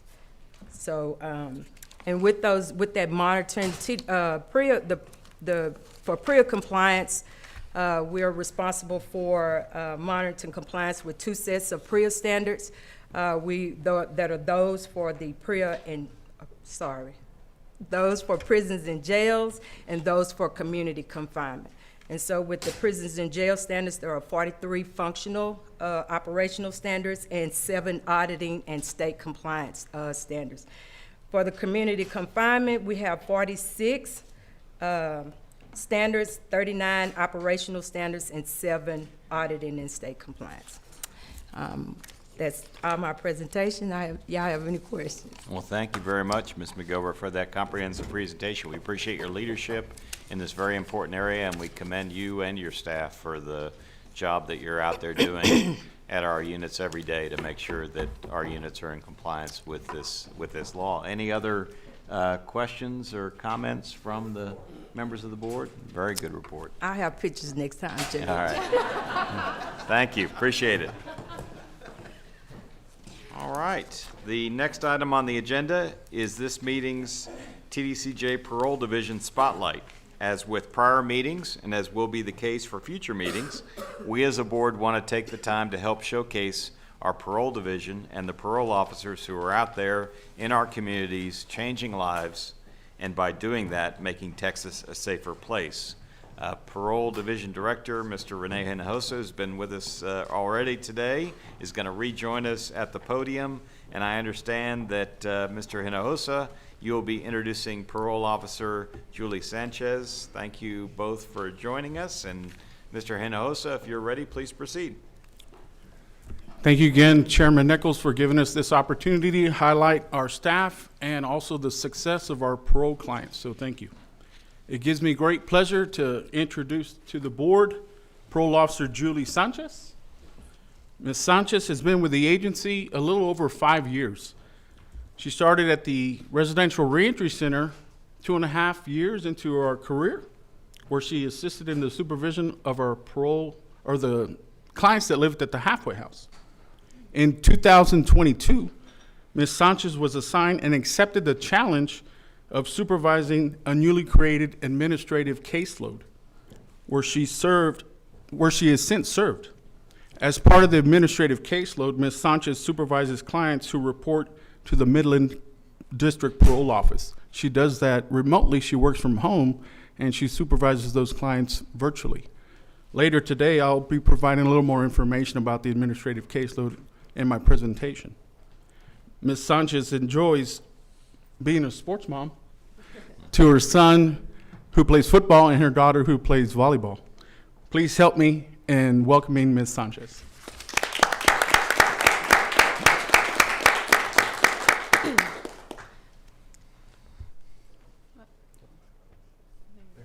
Sorry. My name is Julie Sanchez, a parole officer at the Paso 1 District Parole Office. I wanted to take a moment to thank Chairman Nichols, Mr. Collier, the board, and Mr. Hinojosa for allowing me the opportunity to highlight parole in our clients.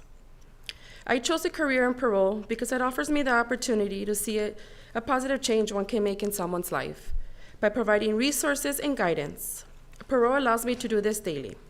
This career has challenged me to grow both personally and professionally while making a difference in my clients' lives. I've had the opportunity to supervise many clients, many different caseloads. More recently, the admin caseload. The admin caseload it's geared to supervise clients who have been identified as being at the lowest risk for reoffending. It provides clients the opportunity to report to the parole officer virtually, reducing time and travel for the clients, affording them more time to focus on rehabilitation and family. A good example of this is Mr. Eugene Junker. Mr. Junker has been released since 2019. He has successfully completed drug and alcohol continuum of care, the weekly urinalysis for 2 months, and he's ahead on his supervision fee payments. Mr. Junker owns his own RV park, a Bounce mobile home located in Midland, Texas. He has also maintained a full-time job as a truck driver since 2021. Mr. Junker is involved in his community by volunteering through his church in the Papa Food Drive program. The program provides food every 3rd Saturday of each month to the disadvantaged people in Midland and Odessa areas. Please assist me in welcoming Mr. Eugene Junker.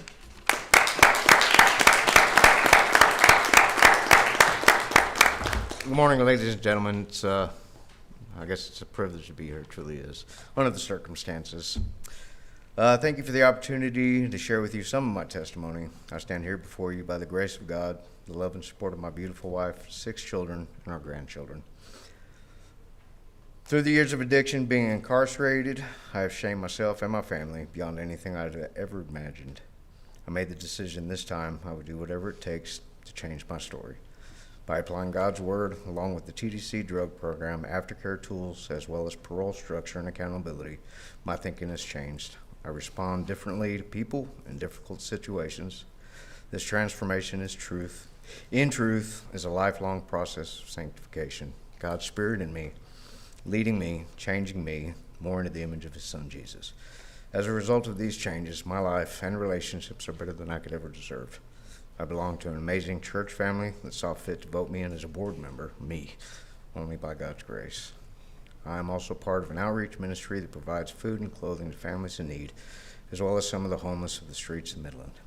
My wife and I develop, maintain, and manage Own Debt Free, a small mobile home community. We also own and maintain debt-free an 18-wheeler that we've leased onto a local oil field hauling company.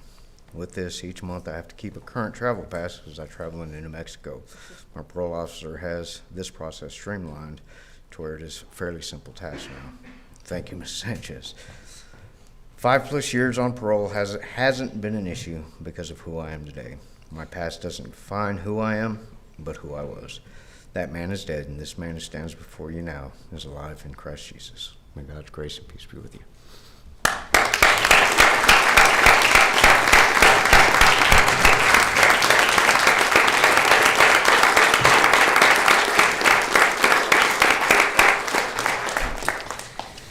Thank you, Mr. Junker. First, don't leave. Don't. Thank you first for being here today. You know, it takes a certain amount of confidence and courage to step forward in this situation and talk to us. But you understand the reason why you're here, because absolutely. we believe it's very important for everyone to understand that there is a pathway. Yes. Towards a real second chance, Yes. a real second chance at life. And Yes. you very articulately described your journey and how you've made that progress. But it's important for people. So I just want to express my appreciation to you under these circumstances to stepping forward and actually showing that path. And so we very much appreciate you. Thank you, sir. It truly is a privilege. Thank you.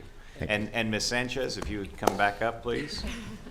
So, and again, the fact that you were able to come forward and obviously, again, we were able to come by the parole office is certainly my intention. I know the other board members are going to be visiting parole offices around the state. But the fact that you were able to take advantage of the tools that you have in a way that protects public safety, and we all know that there are going to be different levels of supervision and risk associated with persons who are on parole. And so the fact that under the leadership of the parole division is being able to make decisions that help make our process as effective and as efficient as possible. And you heard me kind of tap on Ms. Zeiker when I heard about the virtual visitations, because we understand that there are going to be folks who are on parole supervision who that it makes sense to have extensive virtual visitation to avoid the type of disruptions so that people like Mr. Junker can continue on his path of actually doing things to better himself, his family, and also, as he said, to help others in the community, as opposed to spending a day to get bus service to come to a parole office and report in person. So we very much appreciate the fact that you've kind of taken that bull by the horns and you're taking those tools and you're putting them to very, very good use. And we appreciate the dedication of you, but not also the other parole officer professionals around the state. With that, any other questions or comments for today? If not, let's give Ms. Sanchez a big round of applause. Thank you.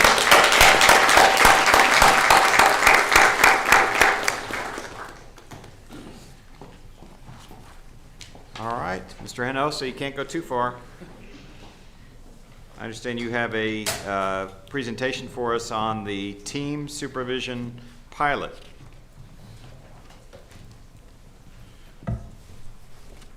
Yes, sir.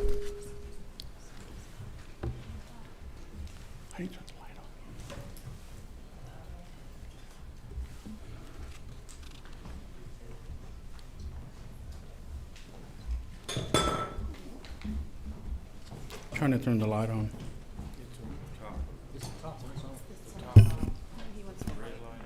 No, the light. There.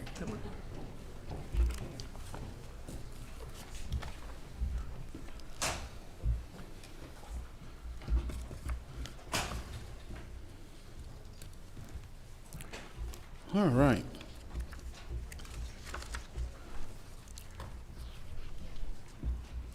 So you heard me mention about the technology, so we're going to get into it. Yes, sir. All right, Chairman Nichols, members of the board, Mr. Collier. Thank you for this opportunity to allow me to talk about an exciting and new pilot that we got going on around the state. This pilot is going to give us an opportunity to better utilize our number one resource, which is our parole officers. And you met a fine one earlier, Ms. Sanchez. But before we get into the new pilot, I got to talk about what we currently do, or our current processes. As you all are aware, we have a little over 75,000 parolees across the state. A little over 1,150 parole officers. And our current process, and this, I started 31 years ago, one parole officer, one caseload. Mr. Collier, that was the model when you started. One parole officer, one caseload.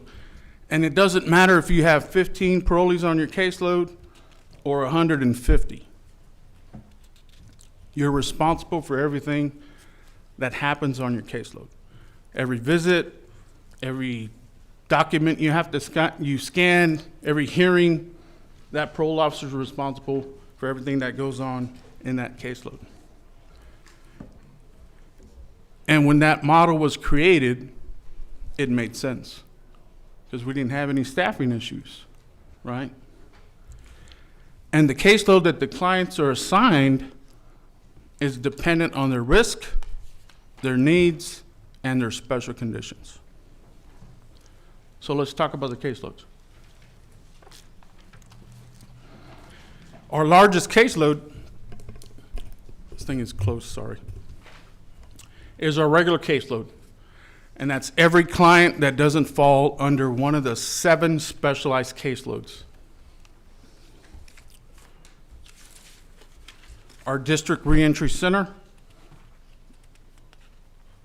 you got to go back, Mike, sorry. Some of y'all had an opportunity to visit the El Paso parole office. We have 12 district reentry centers across the state.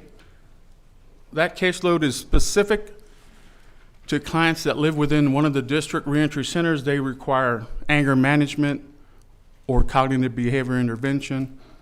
They also have to attend victim impact panel.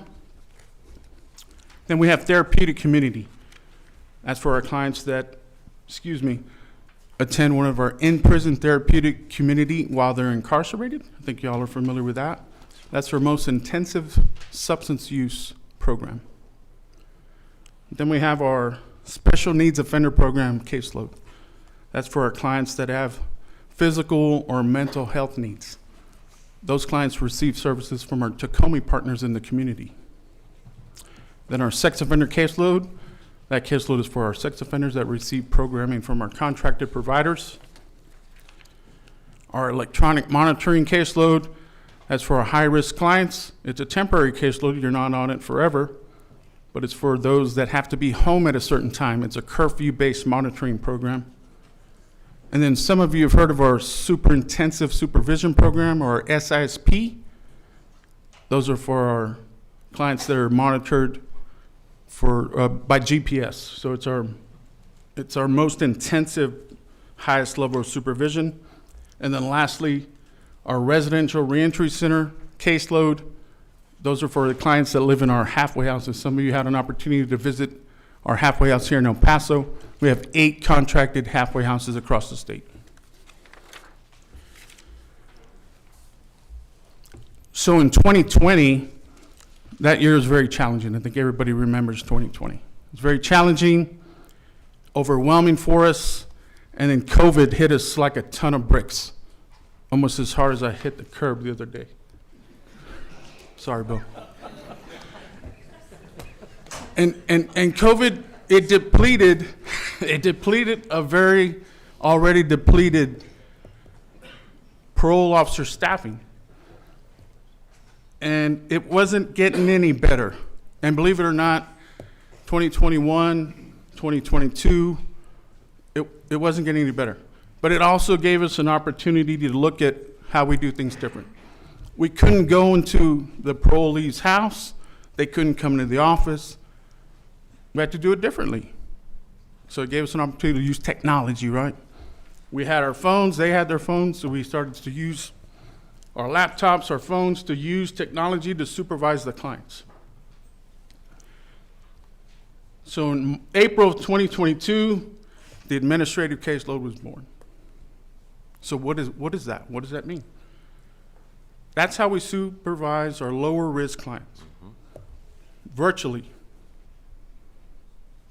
We don't make them come to the office. Why? We don't need to. Let them be. We don't have to make them come in unless we have to do a UA. So that gave us an opportunity to utilize our parole officers where we need them, on our higher risk clients. So if we can allow the parole officer to work from home, let them virtually supervise our lower risk clients, why not, right? But it wasn't enough. Excuse me.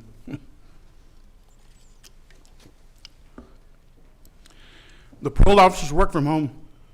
Our research and development team let us know that that was just as effective as supervising them in person. So in December of 2022, the administrative caseload that we were doing got expanded from 2 offices to all 67 statewide in 8 months. Let me put that in perspective. 2019, every parolee was coming into the office in person. Right.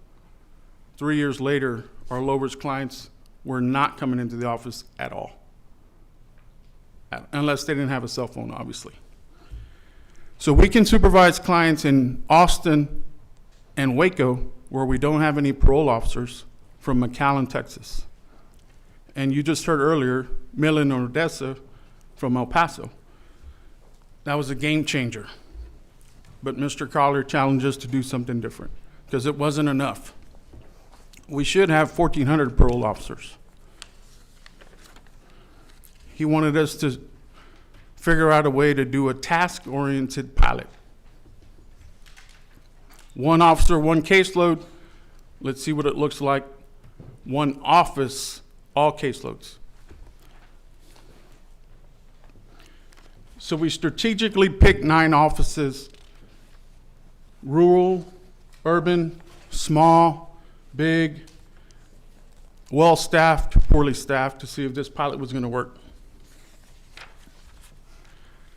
And when you have 1 or more officers working these tasks, intake, the most important part, that first visit, that's where you identify all the things that parolee's going to need to be successful. Texas risk assessment, that's where we determine where they're going to be supervised. That's the assessment tool. Their office functions, the office visit, data entry, scanning, interviews, and drug testing.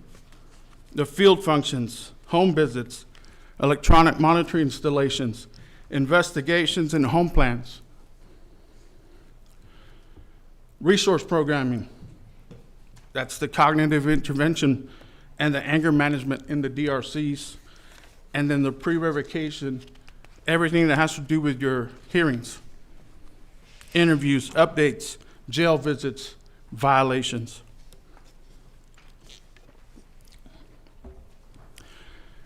All of those functions were done by specifically trained parole officers in the task-oriented pilot. So the parole officers didn't have a caseload that were specifically assigned to them. They had tasks that were assigned to them. But the most important part of this task was the supervisor. What the supervisor did was ensure that each daily task was assigned. They're like the quarterback. They had to make sure that the tasks were assigned to the officers that were available in the office to ensure that the tasks were getting done daily. They had to make sure weekly updates were done to make sure that the tasks were getting done and finished through the month. They had to ensure that the task and the ratio of staff were, that's one of the biggest things you have to make sure. If your task outweighed your staff, it's not working. So in Austin and Midland, we found that out. If you don't rotate your staff, they get efficient in one task and not the other. So in 6 months, if you're not doing a hearing, you get rusty, right? So the supervisors have to rotate your staff through all the tasks. So we learned that.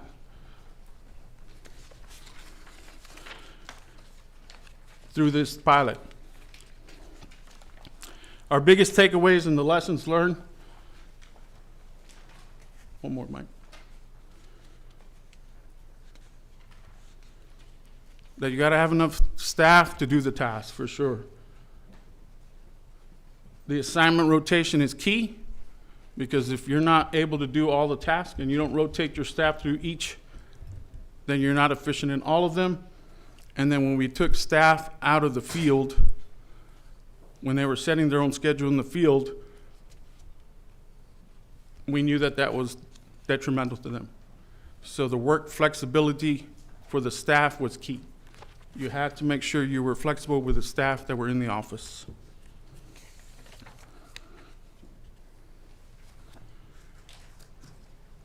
Our folks in R&D,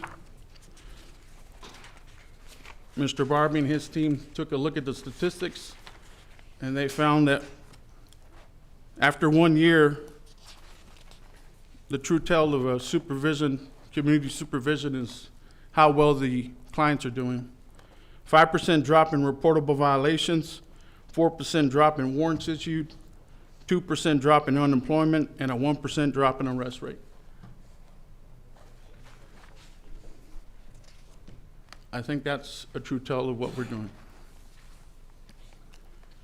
I need to thank Mr. Collier for pushing us and challenging us to do something different, because without his leadership, we'd still been doing things the same old way. So, sir, thank you. Mr. Hinojosa, thanks for your presentation. I just ask the obvious follow-up question, which is, so where do you go from here in terms of, you've done the pilot, and so where do you see it as a leader in the parole division? Where do you see us going? We have 15 officers identified to continue to move forward. So 3 in each region to push forward, and we're going to move forward with this. Excellent. And then just one other question. You mentioned the administrative caseload and the fact that, people need one of these on both ends to be able to do it. Obviously, we can provide the technology to our staff to do it. Did I hear something at the parole office where there are actually some community partners out there that may be in the position of providing for those on supervision who don't have access to a smartphone? Is there some, maybe I misheard that, but is there some effort to try to get some of our community partners to help equip our those on parole supervision with the technology that they need? Yes, sir. I believe there are grants that our parolees will qualify for a cell phone. And I would just personally take a moment just to encourage. There's a lot of people who have an interest in the criminal justice system, a lot of people who are advocating for various points of view and various reforms that they think that would be appropriate for our system. But just from my personal perspective, this is a type of an example where we saw Mr. Junker just a minute ago, where if a group truly wants to make a difference in the lives of those who are trying to get a second chance, this is the type of thing that I would encourage groups that want to try to find their niche in criminal justice reform and advancement of individuals who are caught up in our criminal justice system to think about being able to help. That's just my soapbox moment for the day, I guess. But go ahead, Mr. Collier. Chairman, I was just going to say salute to Renee and his team, because the concept that Renee's talking about is something that we had it when I was in parole in the early, had the idea. We did not pull it off. But the concept would be more of a homeroom teacher style, where you've got that one senior parole officer that's your regular officer, but the task can be done by multiple officers. Because casework is a very tough business, and with the turnover of staff, it's very rare to have one officer throughout your term of supervision because the turnover is too high. So figuring out a way to how do we make the contacts, how do we do the things that are important with smaller numbers of staff, the opportunity presented itself. It really does challenge the culture of what you're doing, but it proves that nothing came off the rails. Everything worked effectively, and it, to me, provides a great way to move forward in a new environment and to really push ideas that would help kind of chart where supervision needs to be in the future. Because I can assure you the model that we had done is the model that's been in place since about 1957 when Texas parole supervision started. I do want to add, Chairman, that we do virtual visits on every caseload. So it's continuing to grow, and we continue to push that. Which makes my comment even more important, right, Mr. Yes, sir. Hinojosa? Yes, sir. Okay, all right. Thank you, Mr. Hinojosa. Any other comments or questions? If not, thank you for an excellent presentation. Thank you. Next on our agenda is a presentation from the Correctional Institutions Division Director Bobby Lumpkin on the Wave Millimeter and X-ray Body Scanner. Mr. Lumpkin, if you're ready, please proceed. Yes, sir. Thank you, Chairman. Again, good morning, Vice Chair Johnson, members, Mr. Collier. This morning I will update on the millimeter wave and X-ray body scanners. You may recall in previous session we were funded with $8 million plus in security equipment in the support of detecting contraband. So today I'll update you, give you a little more detail about the equipment that you'll see soon on some of our facilities and where we are. So you'll see on our next slide just a summary of where these body scanners are going to go. What we have moved forward in purchasing is two types of body scanners. One is a millimeter wave that will be used in our ingress and egress areas of staff coming into our facilities. The second will be the X-ray body scanners, and those will be used in our maximum security units where we do our ingress and egress of our inmate custodies. So every man or woman arriving at one of those facilities will go through an X-ray body scan, and I'll get to the details of some of that here shortly. Overall, you'll see that there's 20 locations for the millimeter. We really have 22, but we already have 2 of those machines in our possession from a recent value-add contract at the Polensky unit and Stiles unit. So those are already in place. 27, the reason why there's a difference in the number, we have multiple ingress, egress areas on some of our maximum security units of large populations, and the logistics of getting those populations through that type of contraband detection was the need for additional support there. So moving forward, first I want to talk about the millimeter wave body scanner. And here you'll see a technology that is similar to the technology in the airports. Now, it doesn't look like the one in the airports per se, but the technology is similar in that it detects metallic, non-metallic contraband somewhere on the person, not secreted within the person, but if it's concealed in a pocket, inside a clothing article that they have on their person, and will detect that. It's a whole body imaging device used, of course, as mentioned, detect those objects concealed underneath the clothing. Also, we'll note that it does have a wave technology, 3D imaging, and AI. AI in that it highlights anomalies and learns what a body depicts should look like. It will also recognize anything that deviates from a normal body image. Here, when it comes to the millimeter, you'll see basically a mannequin avatar that shows on the body. The green in the right top picture shows where an individual would have entered the milliwave body scanner, and they have no detection of something that is questionable on their body.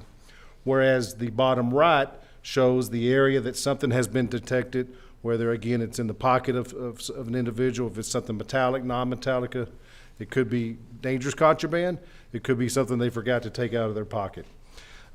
It is non-intrusive.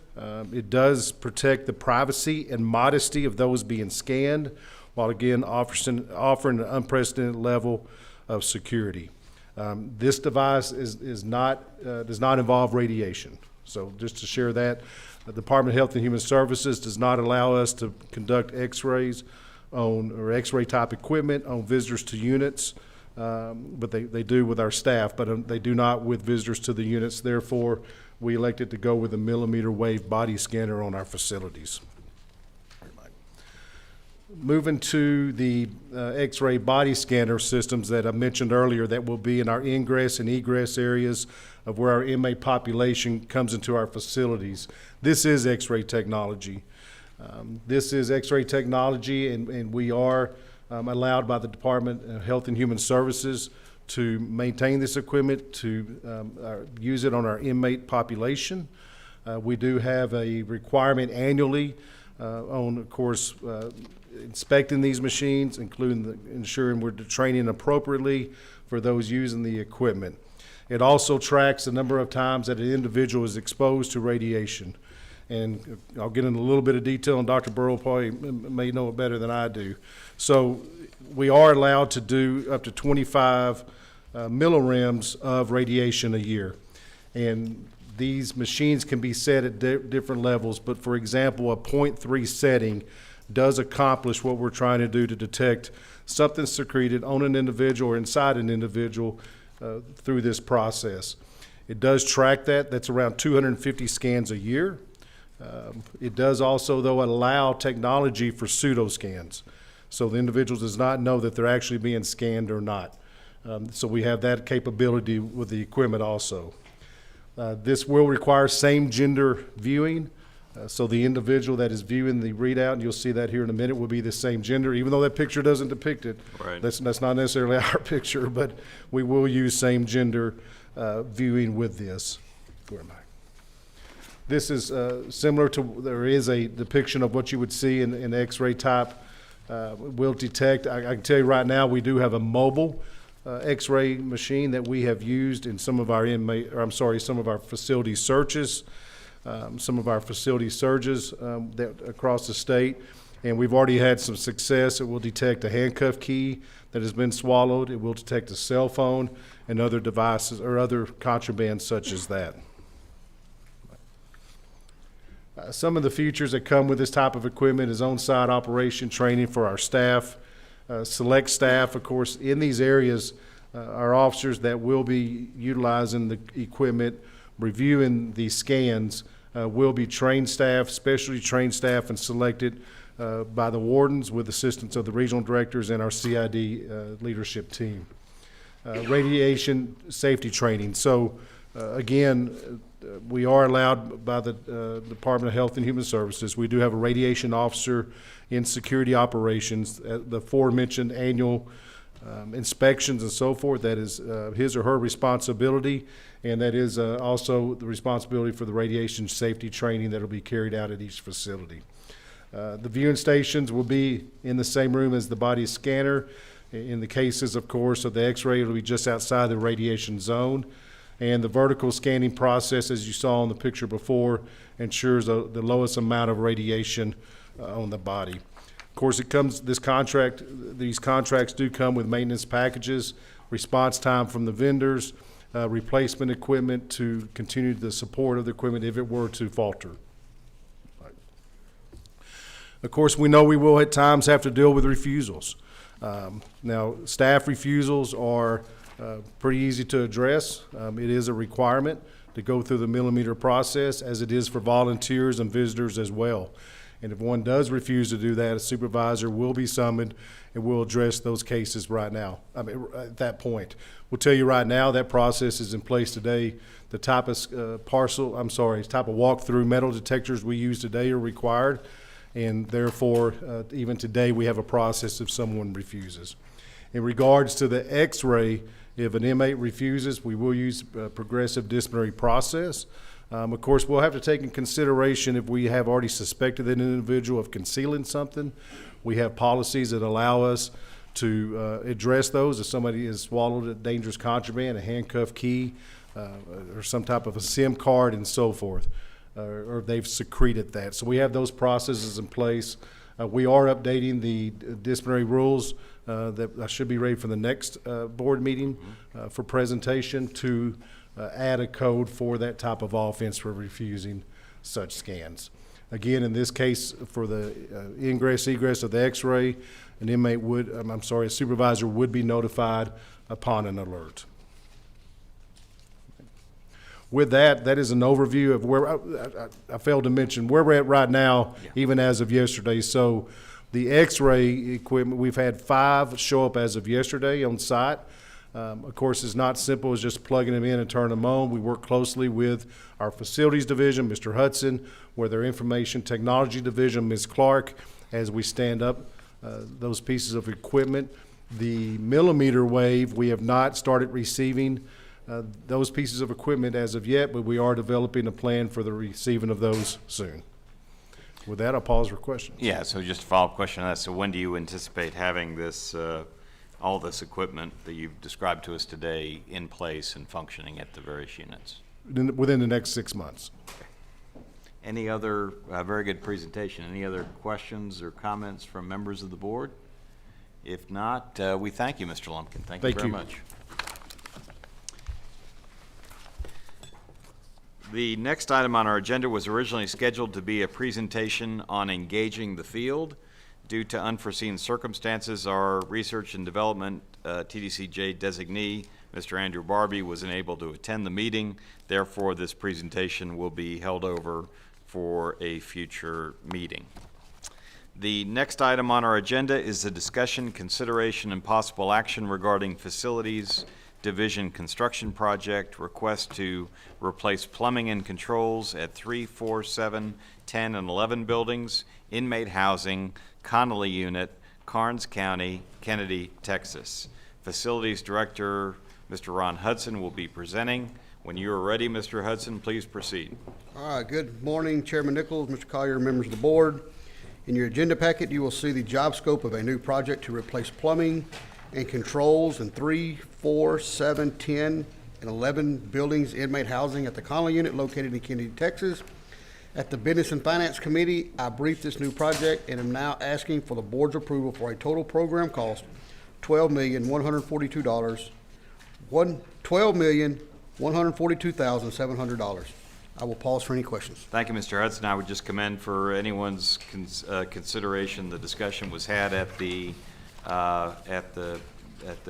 Business and Finance Operations Committee meeting, especially concerning the cost savings in terms of water conservation that will be associated with this project. With that, any other questions or comments from the board? If not, do I have a motion?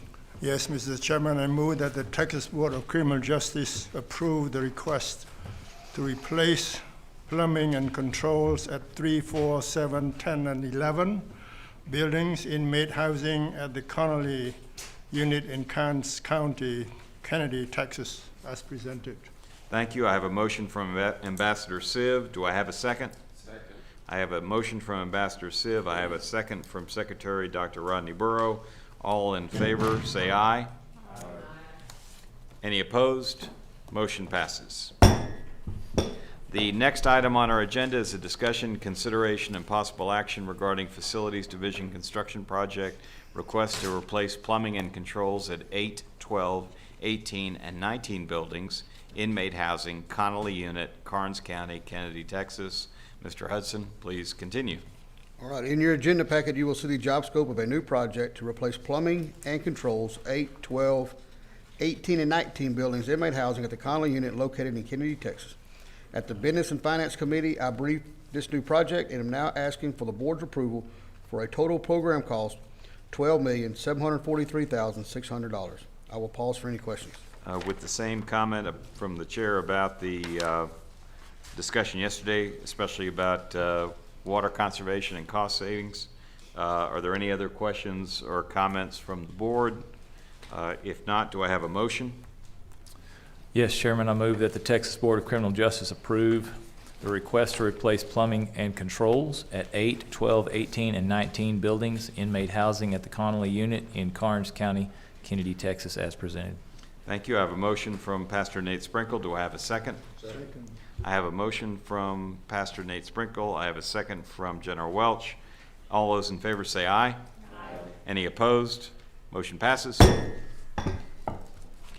Next agenda item is a discussion, consideration, and possible action regarding Facilities Division construction project request to install monitored pulse fence detection system, perimeter, all red unit, Wichita County, Iowa Park, Texas. Mr. Hudson, please proceed. All right, in your agenda packet, you will see the job scope of a new project to install monitored pulse fence detection system, perimeter at the all red unit located in Iowa Park, Texas. At the Business and Finance Committee meeting, I briefed this new project and am now asking for board's approval for a total program cost $6,272,700. I will pause for any questions. Any other questions or comments other than the discussion yesterday from the board? If not, do I have a motion? Yes, Chairman. I move that the Texas Board of Criminal Justice approve the request to install monitored pulse fence detection system perimeter at the all red unit in Wichita County, Iowa Park, Texas, as presented. Thank you. I have a motion from Ms. Zeiker. Do I have a second? Second. I have a motion from Ms. Zeiker. Who was that at the end of the table? Oh, it's Judge Francis has a second. All those in favor say aye. Aye. Any opposed? Motion passes. The next agenda item is a discussion, consideration, and possible action regarding Facilities Division construction project request to install monitored pulse fence detection system, perimeter McConnell unit, B County, Beeville, Texas. Mr. Hudson, please proceed. All right, in your agenda packet, you will see the job scope of a new project to install monitored pulse fence detection systems, perimeter at the McConnell unit located in Beeville, Texas. At the Business and Finance Committee, I briefed this new project and am now asking for board approval for a total program cost $5,727,400. I will pause for any questions. Over and above the discussion from yesterday on this project, any other questions or comments from the board? If not, do I have a motion? Yes, Mr. Chairman. I move that the Texas Board of Criminal Justice approve the request to install monitored pulse fence detection system perimeter at the McConnell unit in B County, Beeville, Texas, as presented. Thank you. I have a motion from Board Secretary Dr. Rodney Burrow. Is there a second? Second. I have a motion from Dr. Burrow. I have a second from Pastor Nate Sprinkle. All those in favor say aye. Aye. Any opposed? Motion passes. The next agenda item is a discussion, consideration, and possible action regarding Facilities Division construction project request to install monitored pulse fence detection system, perimeter, Robertson unit, Jones County, Abilene, Texas. Mr. Hudson, please proceed. In your agenda packet, you will see the final job scope of a new project to install monitored pulse fence detection systems, perimeter at the Robertson unit located in Abilene, Texas. At the Business and Finance Committee meeting, I briefed this new project and am now asking for board's approval for a total program cost of $5,743,400. I will pause for any questions you may have. Over and above the discussion from yesterday, are there any additional questions or comments from the board? If not, do I have a motion? Yes, Mr. Chairman, you do.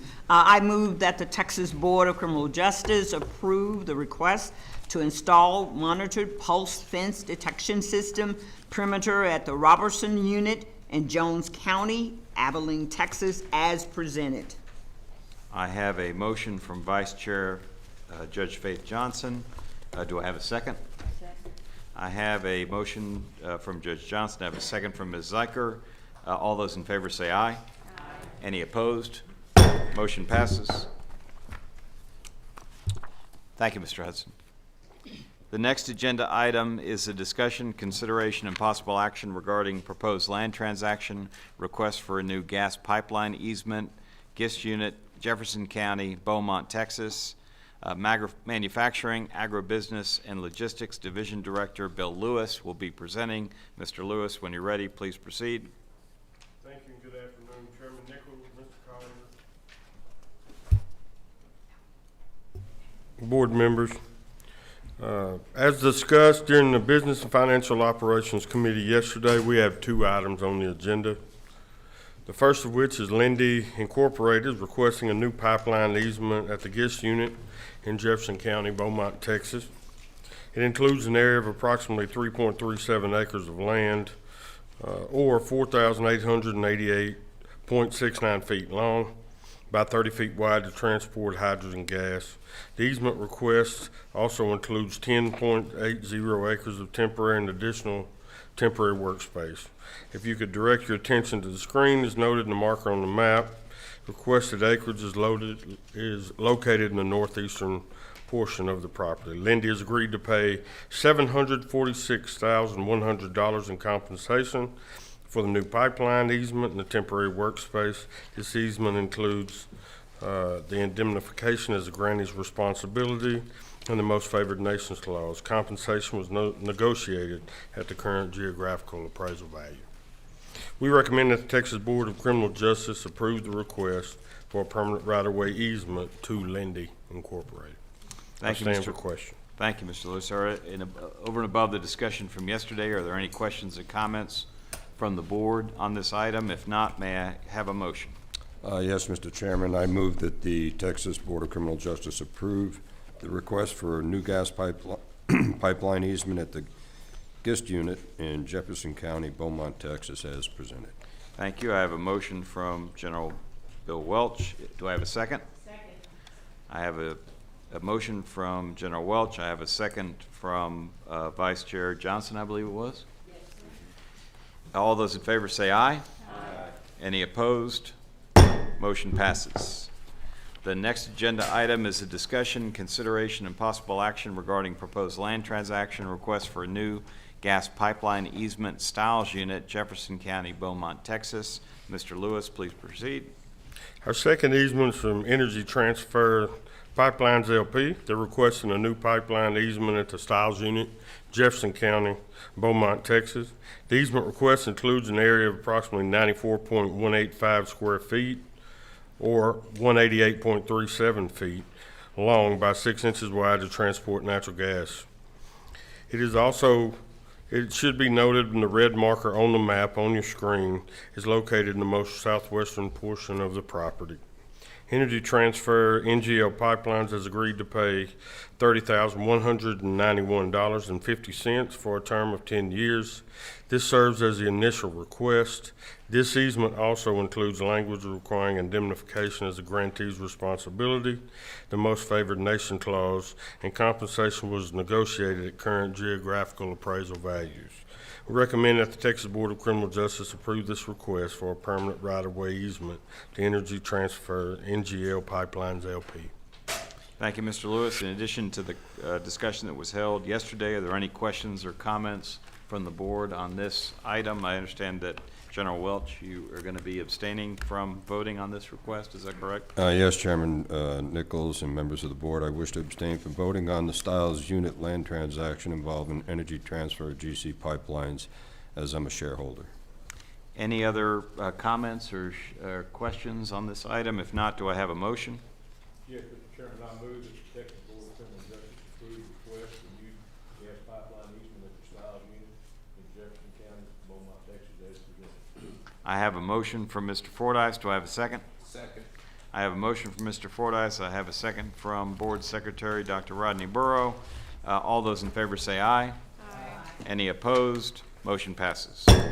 And please let the record show that General Bill Welch abstained from voting on the request for a new gas pipeline easement Stiles unit, Jefferson County, Beaumont, Texas. I would like to thank all of you who are here in person and also viewing us online for being present with us, and would like to remind you that the next meeting of the Texas Board of Criminal Justice will be Friday, October 11th, 2024 in Bryan, Texas. The board will recess and will reconvene at 12:05 p.m. to conduct executive session, which is closed to the public, 12:10. I was overruled. The board will reconvene at 12:10 to conduct executive session, which is closed to the public in accordance with the Texas Government Code, Section 551.074. Executive session will be conducted in the Tom Lee Room. And so for now, the 236th meeting of the Texas Board of Criminal Justice is now in recess. It is 11:58 a.m. Thank you.